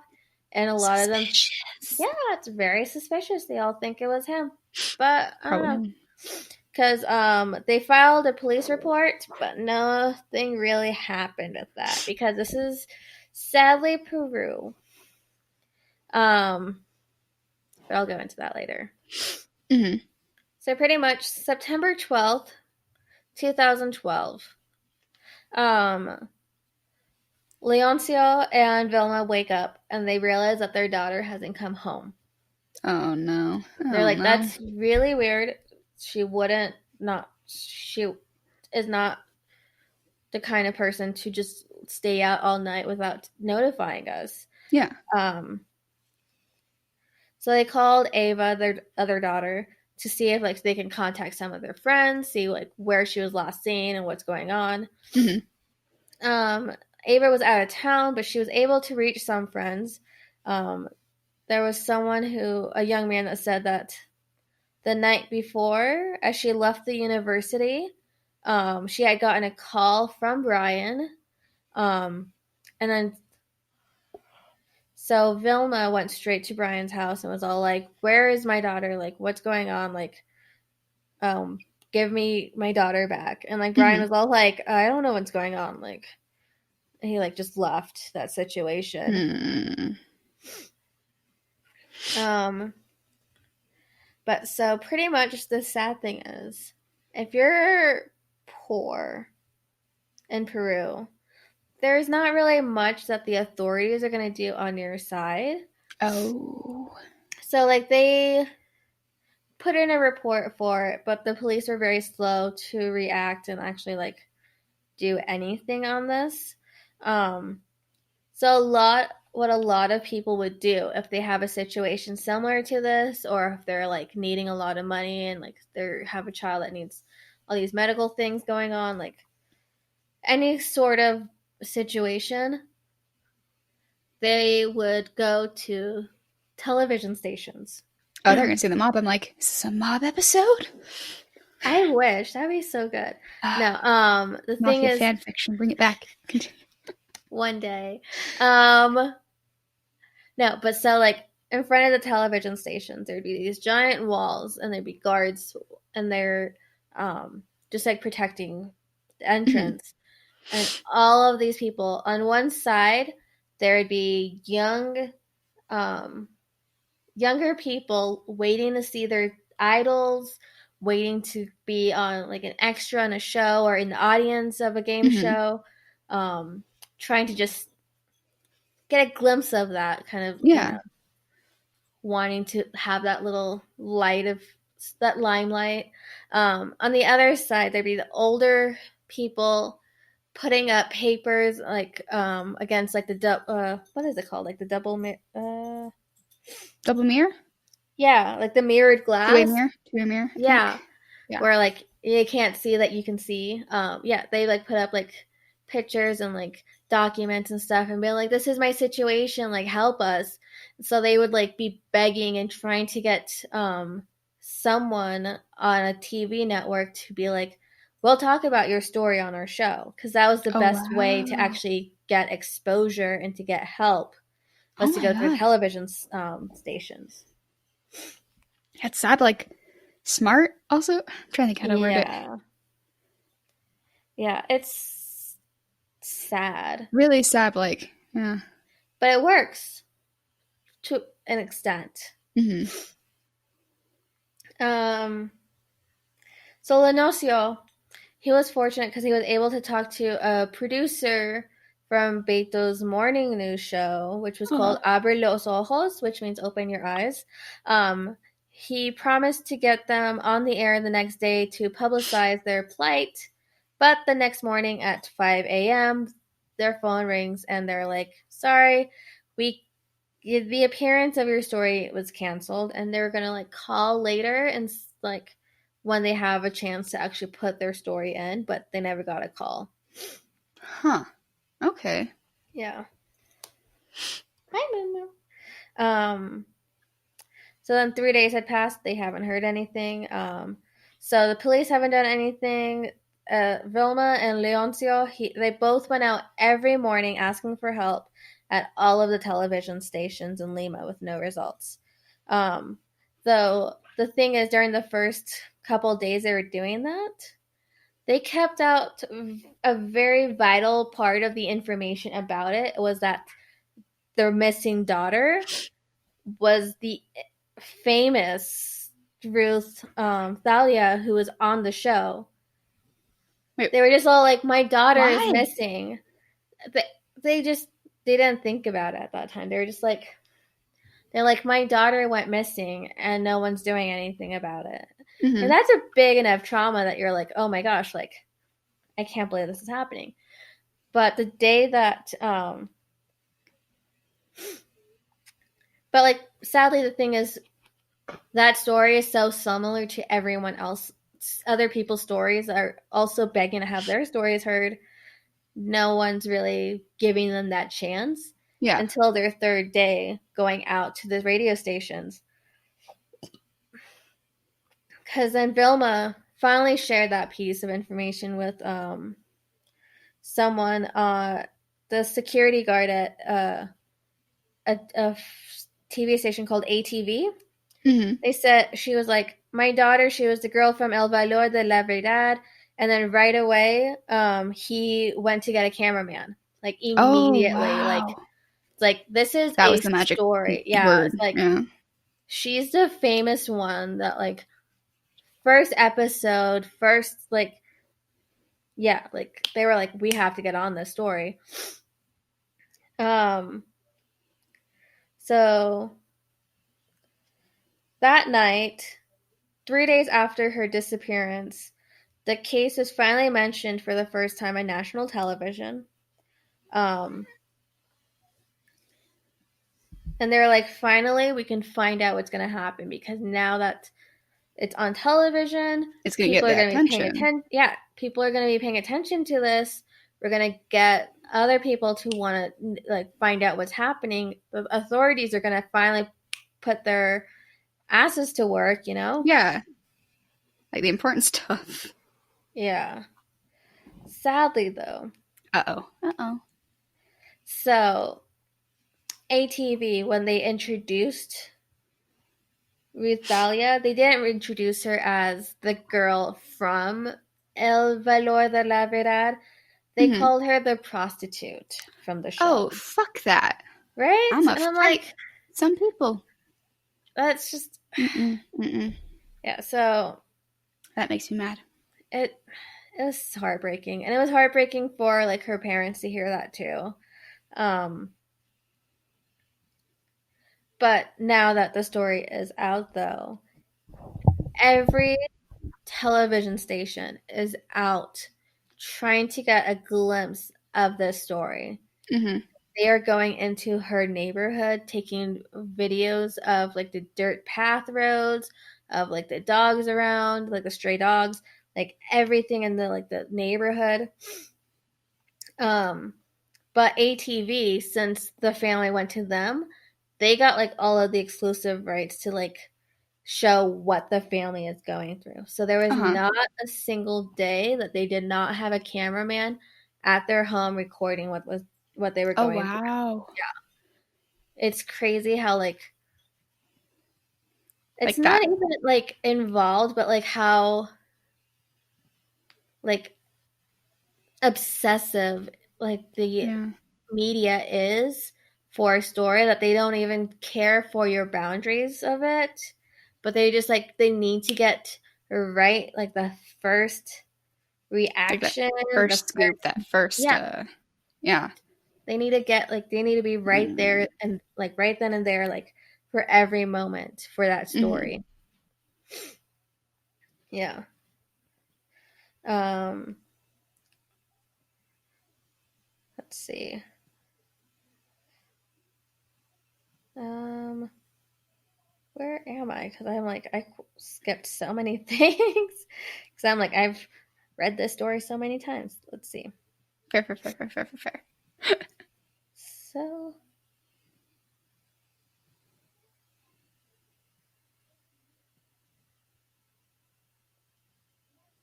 so pretty much like every morning, Vilma the mother she would went out looking for Ruth. Leoncio and Vilma got up and asked for help, knocking on doors, hoping someone might listen. Mm-hmm. And that's pretty much how they spent all like most of their days after Oh like my searching. God. Can't even imagine. They yeah they traveled by car that was provided by ATV, Mm-hmm. and they were filmed by an ATV cameraman throughout the time. They went to the police headquarters, to hospitals, to the morgue, Oh, wow. Ministry of Women's Affairs. Yeah, they went all the places they could. They even knocked on the door of the presidential palace in central Lima and Mm-hmm. managed to get an audience with the advisor to the first lady. And so a phone call Wow. from the palace was pretty much got the movement out for the police. A movement out of the police, like so that pretty much like once they just talk to the advisor, they're like, okay, I'm gonna call the cops and figure out like what they're gonna do about this. Like we need to Mm-hmm. figure out what's happening. And so um pretty much like that's their whole lives right now. Like this past week was just wake up, look for my daughter, and then go to bed, and then wake up, repeat. Oh, I Yeah, can't even begin. Can't. Yeah. it's so crazy because like Leoncio, he didn't eat, and Vilma, she didn't sleep. Like they would receive a bunch of different phone calls all the time. Like it was like including like extortion attempts. Um, Oh. oh, including apparently like to like police officers in towns outside of Lima claiming that they had leads but needed money to investigate. There's That's. also like people Mm. calling me like, I have your daughter, I found her, but it wasn't really the daughter. Like they would Oh, travel fuck out and that. like, yeah. That's Um, disgusting. yeah. So by then it's been a week since she disappeared. Oh. Um, at that time, the police and the media knew that Brian had been the last one to speak to her. Mm-hmm. And so on the morning of September 22nd, which was, I believe, about 10 days since, he was interviewed by Alejandra Puentes, a reporter from ATV. When asked if he'd seen Ruth Thalia on the night in question, Brian said he couldn't remember because he had been drunk. The reporter pushed him, was like, if you were me, would you believe yourself? And then he was like I said, I don't remember that day. And then they were like, are you sure about that? Is your conscience clean? And he was like, yeah, of course. Like, I know what I did. I don't know. Yeah, I don't know. Let's see. So that same afternoon, Leoncio got a call from someone at Channel 9. It was the police had, he was told by the police that they had found the body of a young woman buried in a well and covered by rocks and concrete on a piece of land on the outskirts of Lima. Yep. And they suspected that the body was Ruth Thalia, and the land belonged to Reddy Leiva, which was Brian's uncle, which is the one that he went with to the TV stations looking for comprehension pay for the humiliation. Spaghetti-o. Right? That's not good. Leoncia and Eva, the sister, went to the scene, and they were confronted with all these cameras and like microphones and reporters, pretty much, from every media outlet in Lima. And like it was just like a crazy, like I can't even imagine having to deal with trying to find the body of someone like related to me, and yet having all of these like lights and cameras in my face, like it like blows that emotion's my mind. there. Right? So like it was like longer than an hour that the authorities wouldn't let Leoncio and Eva be on the property because there's just like so much going on. When it was confirmed that the body of the woman on the bottom of the well was Ruth Thalia, the cameras filmed Leoncio and Eva sobbing, bent over, embracing each other. Oh my god. Yeah. That's too much. That's so insensitive. Oh my god. And like, yeah. So eventually Brian was brought on to that scene. And like Leoncio, the father, he was like, let me see this guy. Let me see this boy. And then the police were like, you can't see him. Like, you're like, we don't trust you to like see this boy right now. Like, you can't see him. He's like, I ain't got nothing on me. Let me go talk to this boy. He has a rock in his pocket. He picked up a rock in his pocket. Wait, who does? The dad, Leoncio. Oh, he does? Okay. Yeah, he's all like, let me just talk to Brian really quick. Let me just see what's going on. Actually, me, though. Right? Just talk to him. Yeah, so, like, he, like, goes over and, like, tries to, like, swing at this boy. And it's good for him. Good for him. Swing at that boy all you want. Yeah. Oof. I want to swing at this boy. Like, I'm so pissed. I'll have 500 rocks in my pocket. Right? I'll be a single sock. I'll be the rocks. You just want me to like fling you? I will fling myself. I imagine like grabbing you by your hands or your ankles and like spinning. Yes. Yes. So, the reporters, like, they all find out that the body that they found is Ruth. The producers at ATV call for another reporter to go immediately to their home so they can get the reaction, pretty much, of the mother and the like neighborhood, like once they find out as well. Just really depressing. It's just yeah.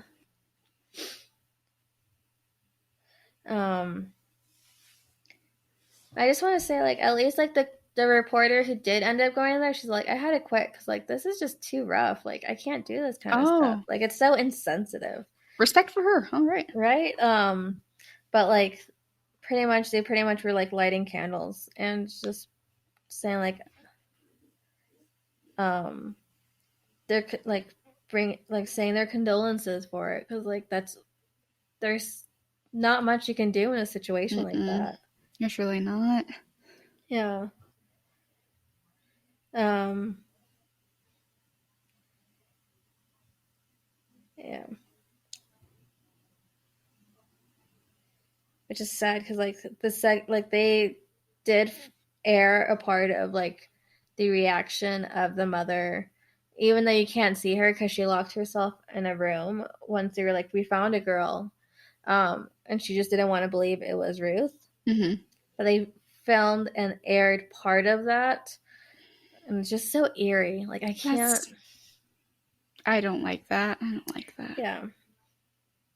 Mm-mm. So that night, um, the television viewers were able to see the alleged murderer being led away in handcuffs, surrounded by police in riot gear. Um, Apparently, the death of Ruth Thalia was a lead story on the evening news on every channel in Peru, except for Francesca Latina, who was the executive of a certain television company. Um, it was a Saturday, and so Latina's television station was actually showing its regularly scheduled program, which was El Valor de la Verdad. So the same show that she was on was still That's airing, spooky. right? Like that's so eerie. That's spooky television. Mm-hmm. Mm. Mm. I'm like, I don't like that. I don't like that at Mm-mm. all. No. So, in Brian's videotaped confession, he spoke firmly and told investigators a simple story. So that he called Ruth. She was leaving the university, and they made plans to meet. Mm-hmm. He said that he waited for her by the bridge, and that they went on his motor taxi. And they were like, "Let's go get some wine." So they got drunk a little bit. And they had sex, and then they had a fight. And then he said that she tells me I don't know what I'm doing talking to a poor motor taxi driver. And Brian said that that's when I grabbed her by the throat. Oh. Yeah. Brian admitted to police that he choked her for 30 seconds or more. I thought she had passed out. I didn't hear anything. I grabbed her and shook her hard, but nothing. I got scared. That's what he said. The the Mm. following day though, like the police went to like Brian took them over to the scene of the crime, where the murder had happened. Um, and they toured around the place. Um, but they were still trying to figure out throughout this time whether this was um, a crime of passion or premeditated homicide, Mm-hmm. because that was going to be a difference between a decade in prison or a lifetime in prison. Yeah. Um, so the question became like, Brian had confessed to killing Ruth, but like, had he planned it at all? Yeah. Was it, like you said, premeditated or not? Yeah, like so, like they were like, we don't know for sure, Mm-hmm. because like Brian's lawyer, that's the word, Felipe Ramos, he would argue and say that Brian had snapped under the pressure of the national humiliation, which makes sense. Mm-hmm. But been well, it's been a long time where like it still affects him like every day, I guess. I guess it But depends on, like, how bad of a fight. yeah, I mean, never an excuse, but, like, Yeah. Trying to figure out. But it's kind of like that Can't like straw that broke the the camel's straw that broke the back. camel's Yeah. back. Yeah, it could have been a very similar situation like that. Excuse me, you don't need to. What is happening? Um, they said that the lawyer would say that the crime was traced back to directly to the show. Like, so it's like the format couldn't have existed without Brian. So like the shock value of this show, like they needed to have a male love interest. Well, not a male love interest, but a love interest to fulfill that role. Yeah. And so That makes sense. so Okay. like the program had an impact so long as you had someone sitting up there, Colin Bryan, Juan Pedro. There needed to be a victim for Ruth's lies. That's pretty much like what I could understand the that lawyer had said. Yeah. as far as like how reality TV does work. Yeah. What's going to get viewers, essentially. So pretty much like that story was going everywhere in the newspaper too. Mm-hmm. There was a lot of people that didn't like Betos, the host of the TV show, and they were like, "Oh, we can use this to link him to the murder," Mm-hmm. and be like, "Okay, like let's get him too." And so like a lot of people would be like, "This is a giant scandal for the show. You need to cancel your show and get rid of it." Like, but Wow. like the TV station was like, "Nah, we're not getting rid of this show. Like, there's nothing wrong with the show. This has nothing to do with the show." Mm-hmm. I don't know. Mm-hmm.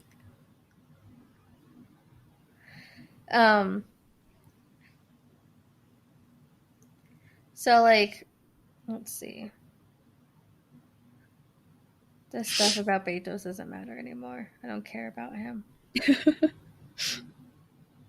Yeah, because like he like had like a bunch of like he had like a party with a bunch of his confidants, and they're like, you should probably say something about this. Like, send your condolences or something. Like, don't That just makes act like sense. it doesn't happen. Yeah. And it's like he's all like, I can't risk going to the house and talking to them. Like, I can't risk the harm of like what people out there could do. Like, because like it was a big thing. There's a lot of news media out there, a lot of reporters, a lot of people coming around to see what's happening. Mm-hmm. And a lot of people of passion would be like, this happened because of your show, and so I'm gonna take it out on you. So it's like, I get why he would be a little bit afraid of going directly to that place. Maybe I'm just like sending them something. Oh. Yeah. Oh. Pretty much, he did make a comment on his morning news program. He's extending his condolences, and then he shot back at his critics at that time too, saying like, unfortunately, this case, which is all over the news, which happened to a person who was on television, has been used by some people for sinister purposes. El valor de la verdad played no role whatsoever in the death of Ruth Thalia, he argued. The murderer of Ruth Thalia Sayas Sanchez is Brian Romero Leiva. So pretty much she's all like, I'm sorry that this happened, but like this has no connection to us personally. Which is true. Sounds like something a TV network would say. Yeah. It's shitty, but shitty. Trying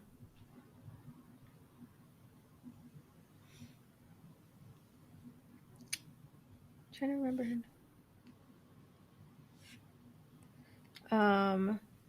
where did I get that name from?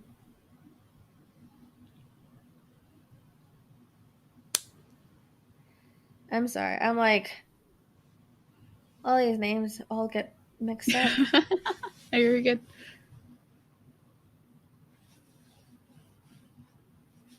And then if I scroll a little bit, I get so lost.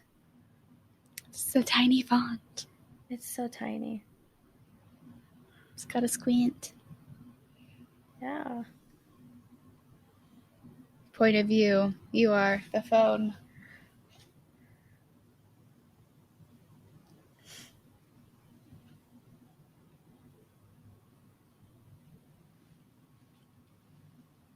Now I lost where I was.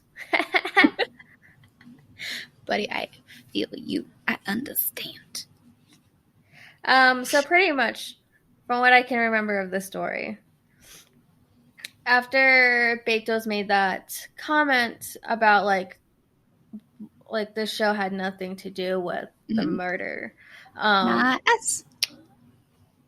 someone had asked like, would she still be alive if she had never been on that show?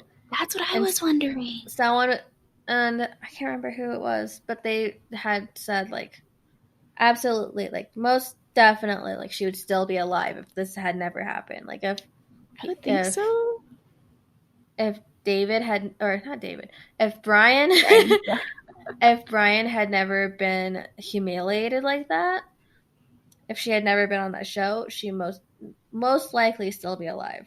I think that's like a fair assumption to make. It's very fair. Yeah.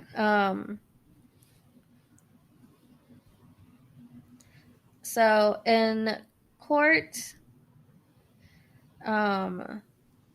Brian's lawyer was determined to tie Betos and the show somehow to the crime. And they were trying to petition for Betos to testify, and he's like, fine, I'll do it. Like, you're not going to get anything out of me. Like, I didn't do anything. And Brian accused Betos of peddling fake reality to his audience and attempting to buy his silence by offering him a job and by like manipulating the show. And he described the job as Betos had allegedly explained to him as, all you have to do is get me water. And like Betos is like, what the fuck? Like, why would I pay someone? How much would you? Who would pay someone to explicitly, not explicitly, to specifically only get you water? Like, I don't understand. How much are they paying me? Right? How much water is involved in this, actually? Yeah, so pretty much, like, at the end, like, Betos is all like, I didn't say that stuff. Like, that's not true at all. He, at the end of the trial, Betos asked the judge for permission to add one more thing. Betos pointed out, after the judge agreed to allow him to talk, Betos pointed out that Ramos had been a lawyer for another famous murderer, and the animosity between them had predated Ruth's death. And so he was like the reporter that like reported on that lawyer before, and it was like he was very harsh on him, and he's like, that lawyer had a specific vendetta against me, and that's why I'm here right now. Yeah. Okay. The plot thickens. Right? There's a lot of layers. But onions have layers. Ogres have layers. I'm almost done. I promise. But, you're good. The air conditioning in my house went off and it's cold down here now. Oh. Yeah. I'm wearing shorts and I want to put on pants. February 27th, 2014, the day after my birthday. Okay, so it's 2 years after 2 years murder. Oh, a year and a half after the murder. Okay. So that's September. Why does your secret birthday episode? Is it February still? It should have stayed as February because March and April was crazy. Remember when J-Hope was the craziest thing that happened to me? Oh my god. Remember when J-Hope was the craziest thing that happened to us? Remember when we still had jobs? Remember when we still had jobs? Okay. February 27th, 2014, a year and a half later, the court had declared Brian Romero Leiva guilty of the murder of Ruth Thalia because they found out that a majority of his story had actually been false. So the police had been able to track down an adolescent boy from the neighborhood who said that that night Brian had paid him 50 soles to let him know when Ruth Thalia got off of the bus. So he called, This motherfucker. right? So Brian called Ruth, and then Brian paid this person to be like, keep an eye out, make sure that she comes here, and tell me when she gets here. The boy tells him, and then he claims to have seen Brian and another man force her into his motor taxi. Oh my god. And so they were able to identify the accomplice as the uncle, which was Reddy Leva, which is the property that she was found on. That would make sense. So both of them were sentenced to life imprisonment. They Good. said that the motive was robbery. They had attempted to get Ruth Thalia's bank account security code, and they wanted her winnings from El Valor de la Verdad. Mm-hmm. So pretty much, And end up murdering her? yep, apparently. Oh. There's some, I didn't really go too deep into like what happened, but I've seen on like some articles they say that she had been beaten and drugged and hung Oh my god. before they put her in the well. I don't like if you really want to know the details of how they did it, you can look it up. It's very easy to find the story. Just be like murder from game show, Peru. It's just one that you get. It's sad. That's rough, buddy. Yeah. So pretty much the end of the story, I'm just going to say that the second season of El Valor de la Verdad was produced with only celebrities, contestants, Okay. politicians, and showbiz folks, the kind that are kind of used to the media being crazy about them. Um, they stated that this decision to use celebrities, um, like they claim it had nothing to do with the murder, but there was an Mm, inside source that stated that actually it was a decision because of it. that makes sense. Yeah.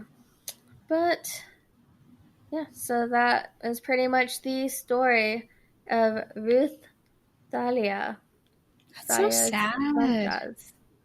Yeah. Oh, honey. I'm glad that the boyfriend was a dumb fuck and got caught.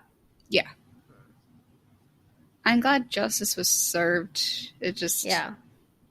It's sad that it had to happen like that because a girl's got to do what she's got to do to Yeah, make that money. she Like had a she was dream and just, she was trying to get there. yeah. And it's like she wasn't doing any. We were hoping that she wasn't doing anything unsafe. That's Yeah. all I can say. Like, she's just working. And that reality TV show kind of put everything into a motion that shouldn't have happened. It definitely was like a weird domino effect that happened. Yeah, that's the crazy part about it is like, you just, it's crazy what they were able to pull out because I think it was like the executives or like the producer of the show with all like, oh, she's like they've done reports on like the shadier parts of like the different like those neighborhoods, like Mm-hmm. those, and so they're like, oh, we can probably get something good out of this, and like something of that type of story, and so like she was seemed like probably like was like the perfect pick for that where they could kind of expose things happening in that neighborhood. And it's Yeah. sad. It's It's like really, I don't like that. she didn't deserve that. No. Anyways, that's my story. That was such a good story, though. Like, definitely It, the cause and effect of everything. yeah, Fascinating. A bummer, but fascinating. You feel? a bummer 2.0. We Who had the wants Goonies, 2.0. I have a bummer 2.0. I don't know. I feel like you could give it a better title than that. Be like, I was gonna do your angry eyebrows. Something. who wants to be a millionaire bummer? Who I wants don't to know. be a millionaire bummer? I just keep thinking, are you smarter than a fifth grader? Right? I'm trying to think of those like reality shows where like people try to win a bunch of money, and I'm like looking at my TV from as a eighth grader, like I could answer all these questions. Why are they so dumb? I could easily win $1 million. Now I'm Big like, what's 2 plus 2? I don't understand. calculator, hello? It's okay, I'm trying to think of a good title to get out of people losing their eyelids. Mm. They never saw it coming. So they never saw it coming, and Do you think you're smarter than a fifth grader?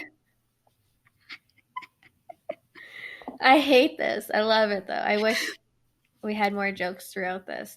I feel like that's a hard thing with like doing this. like, right? It's This hard is like to.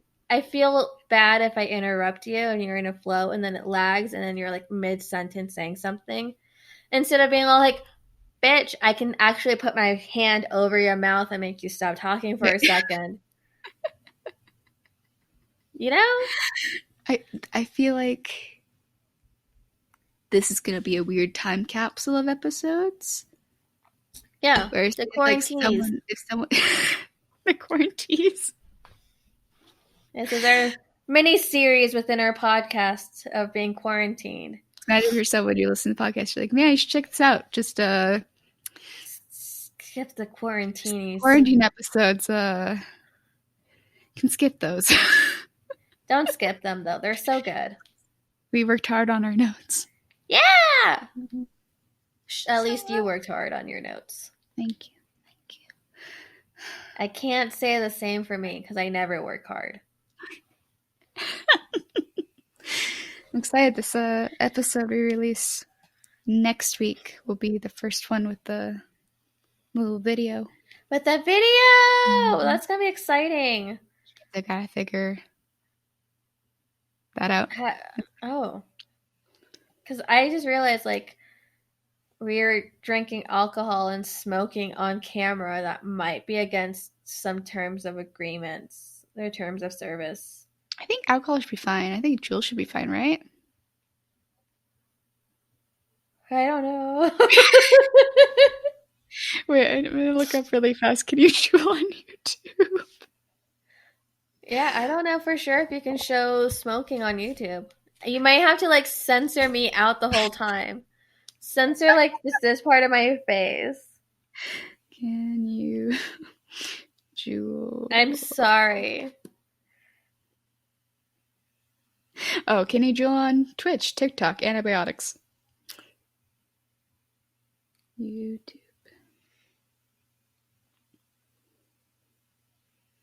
Can you drool on your plane? On a plane, never mind. I was like, why do they have a plane?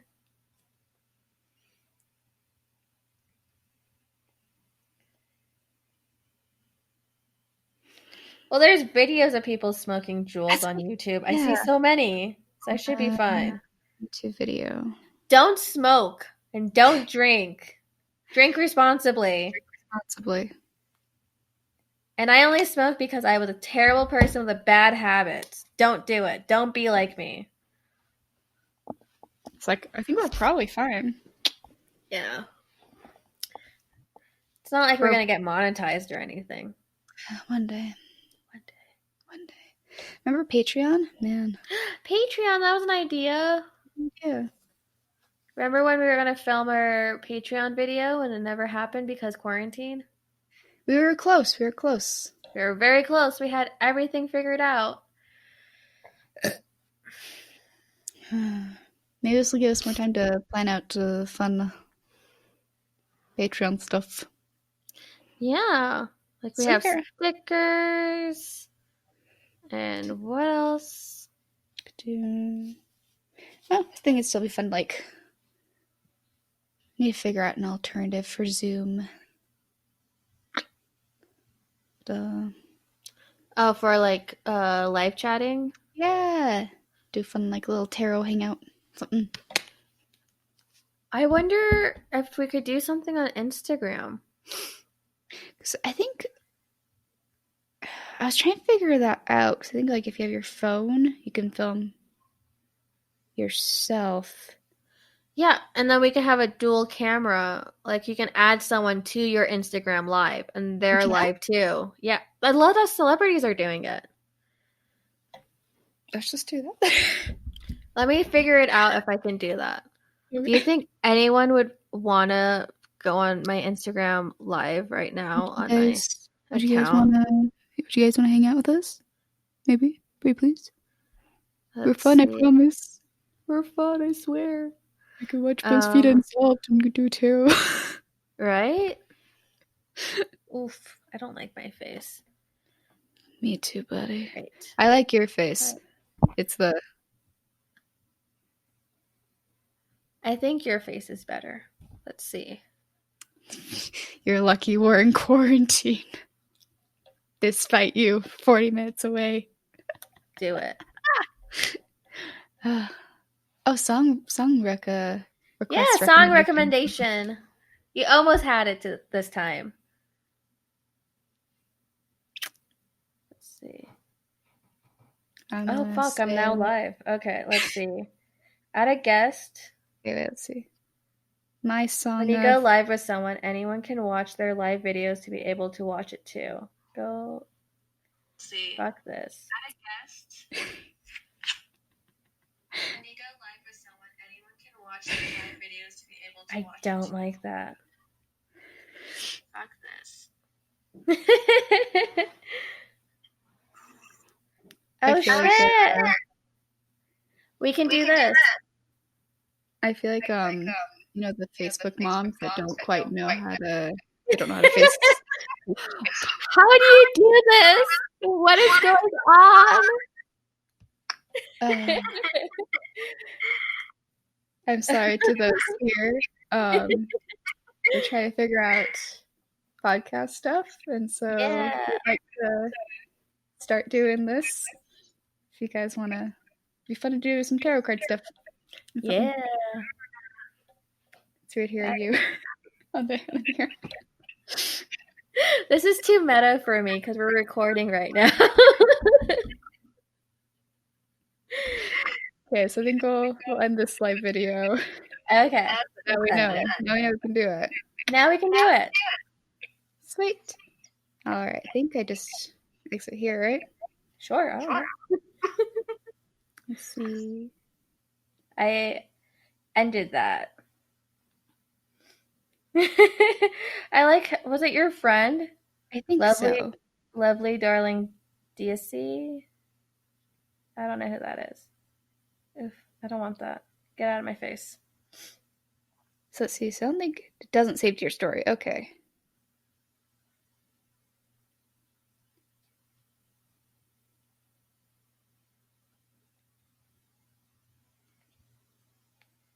Like my cousin sent me a picture of his future stepchildren, their dogs. I'm like, I love that.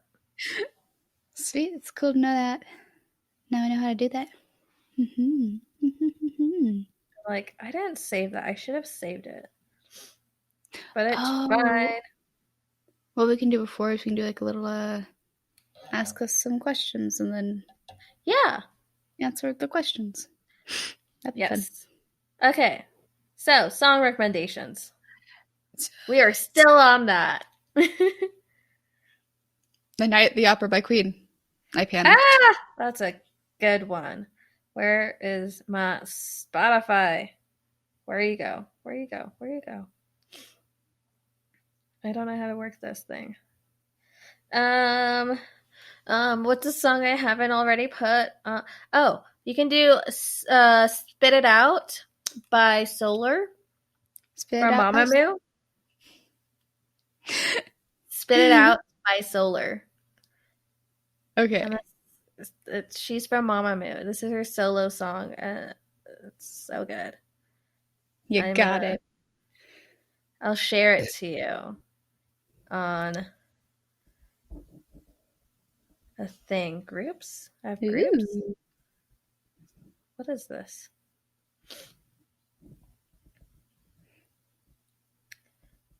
I don't like this. I'm still figuring out how to work my phone. I don't like it. Going through it, buddy. I'm going through it. It's been like 8 years since I haven't had an iPhone, and I'm like, what am I doing? Oh, fair. Yeah, I can't do HPs. Like every setting's different. I'm like, I can't find anything. I feel like everything you guys have is like all Apple. So I'm like, My I feel dad's like like always been web designer, so everything in our house has always been a Mac. Yeah, so I'm like, I don't know. I think I was the first one to like get something Apple in my family, and I'm like, I barely know how to use it anyway. So Fair. anyways, if you want to talk to us, Talk to us, please. email us at tipsymysteries@gmail.com. If you want to talk to us on Facebook, Twitter, Instagram, TikTok, apparently, we're at Tipsy Mysteries. I don't know. I guess we have also a Twitch account. I don't know how to use Twitch. I don't know how to use Twitch either. I had those names reserved then. That'll be fun. We can do readings there, I think. Ooh. Yeah, if you guys want to leave us an iTunes review, you get that sweet bonus episode content. Hell yeah. That'd be fun. You'll like it. I think it's pretty good. Pretty snazzy. It was pretty fun.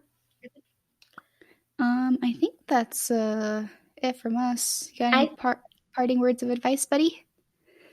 Don't smoke or drink. Drink water. Drink water. Hydrate. Take your medicine. You've got asthma? Use your inhaler. You got ADHD? Take your Adderall. Yeah. Be safe. Stay inside. Unless, no, most likely by the time this is still out, like, you'll probably still be in quarantine. Unless your state is really stupid and you're like, be safe. Be careful out there. Like, there's a definite chance that there might be a second wave of this, and I want everyone to be careful and safe. Yeah, guys, just like, think things through. Wash your hands. Please wear a mask if you can. Yeah. Be considerate. Yeah. Yeah, just be considerate. Don't be an asshole. Don't be an asshole. Yeah, I think that's it from the Cool Kid Gang. That's us. That's us? Or the Cool Kid Gang. Okay.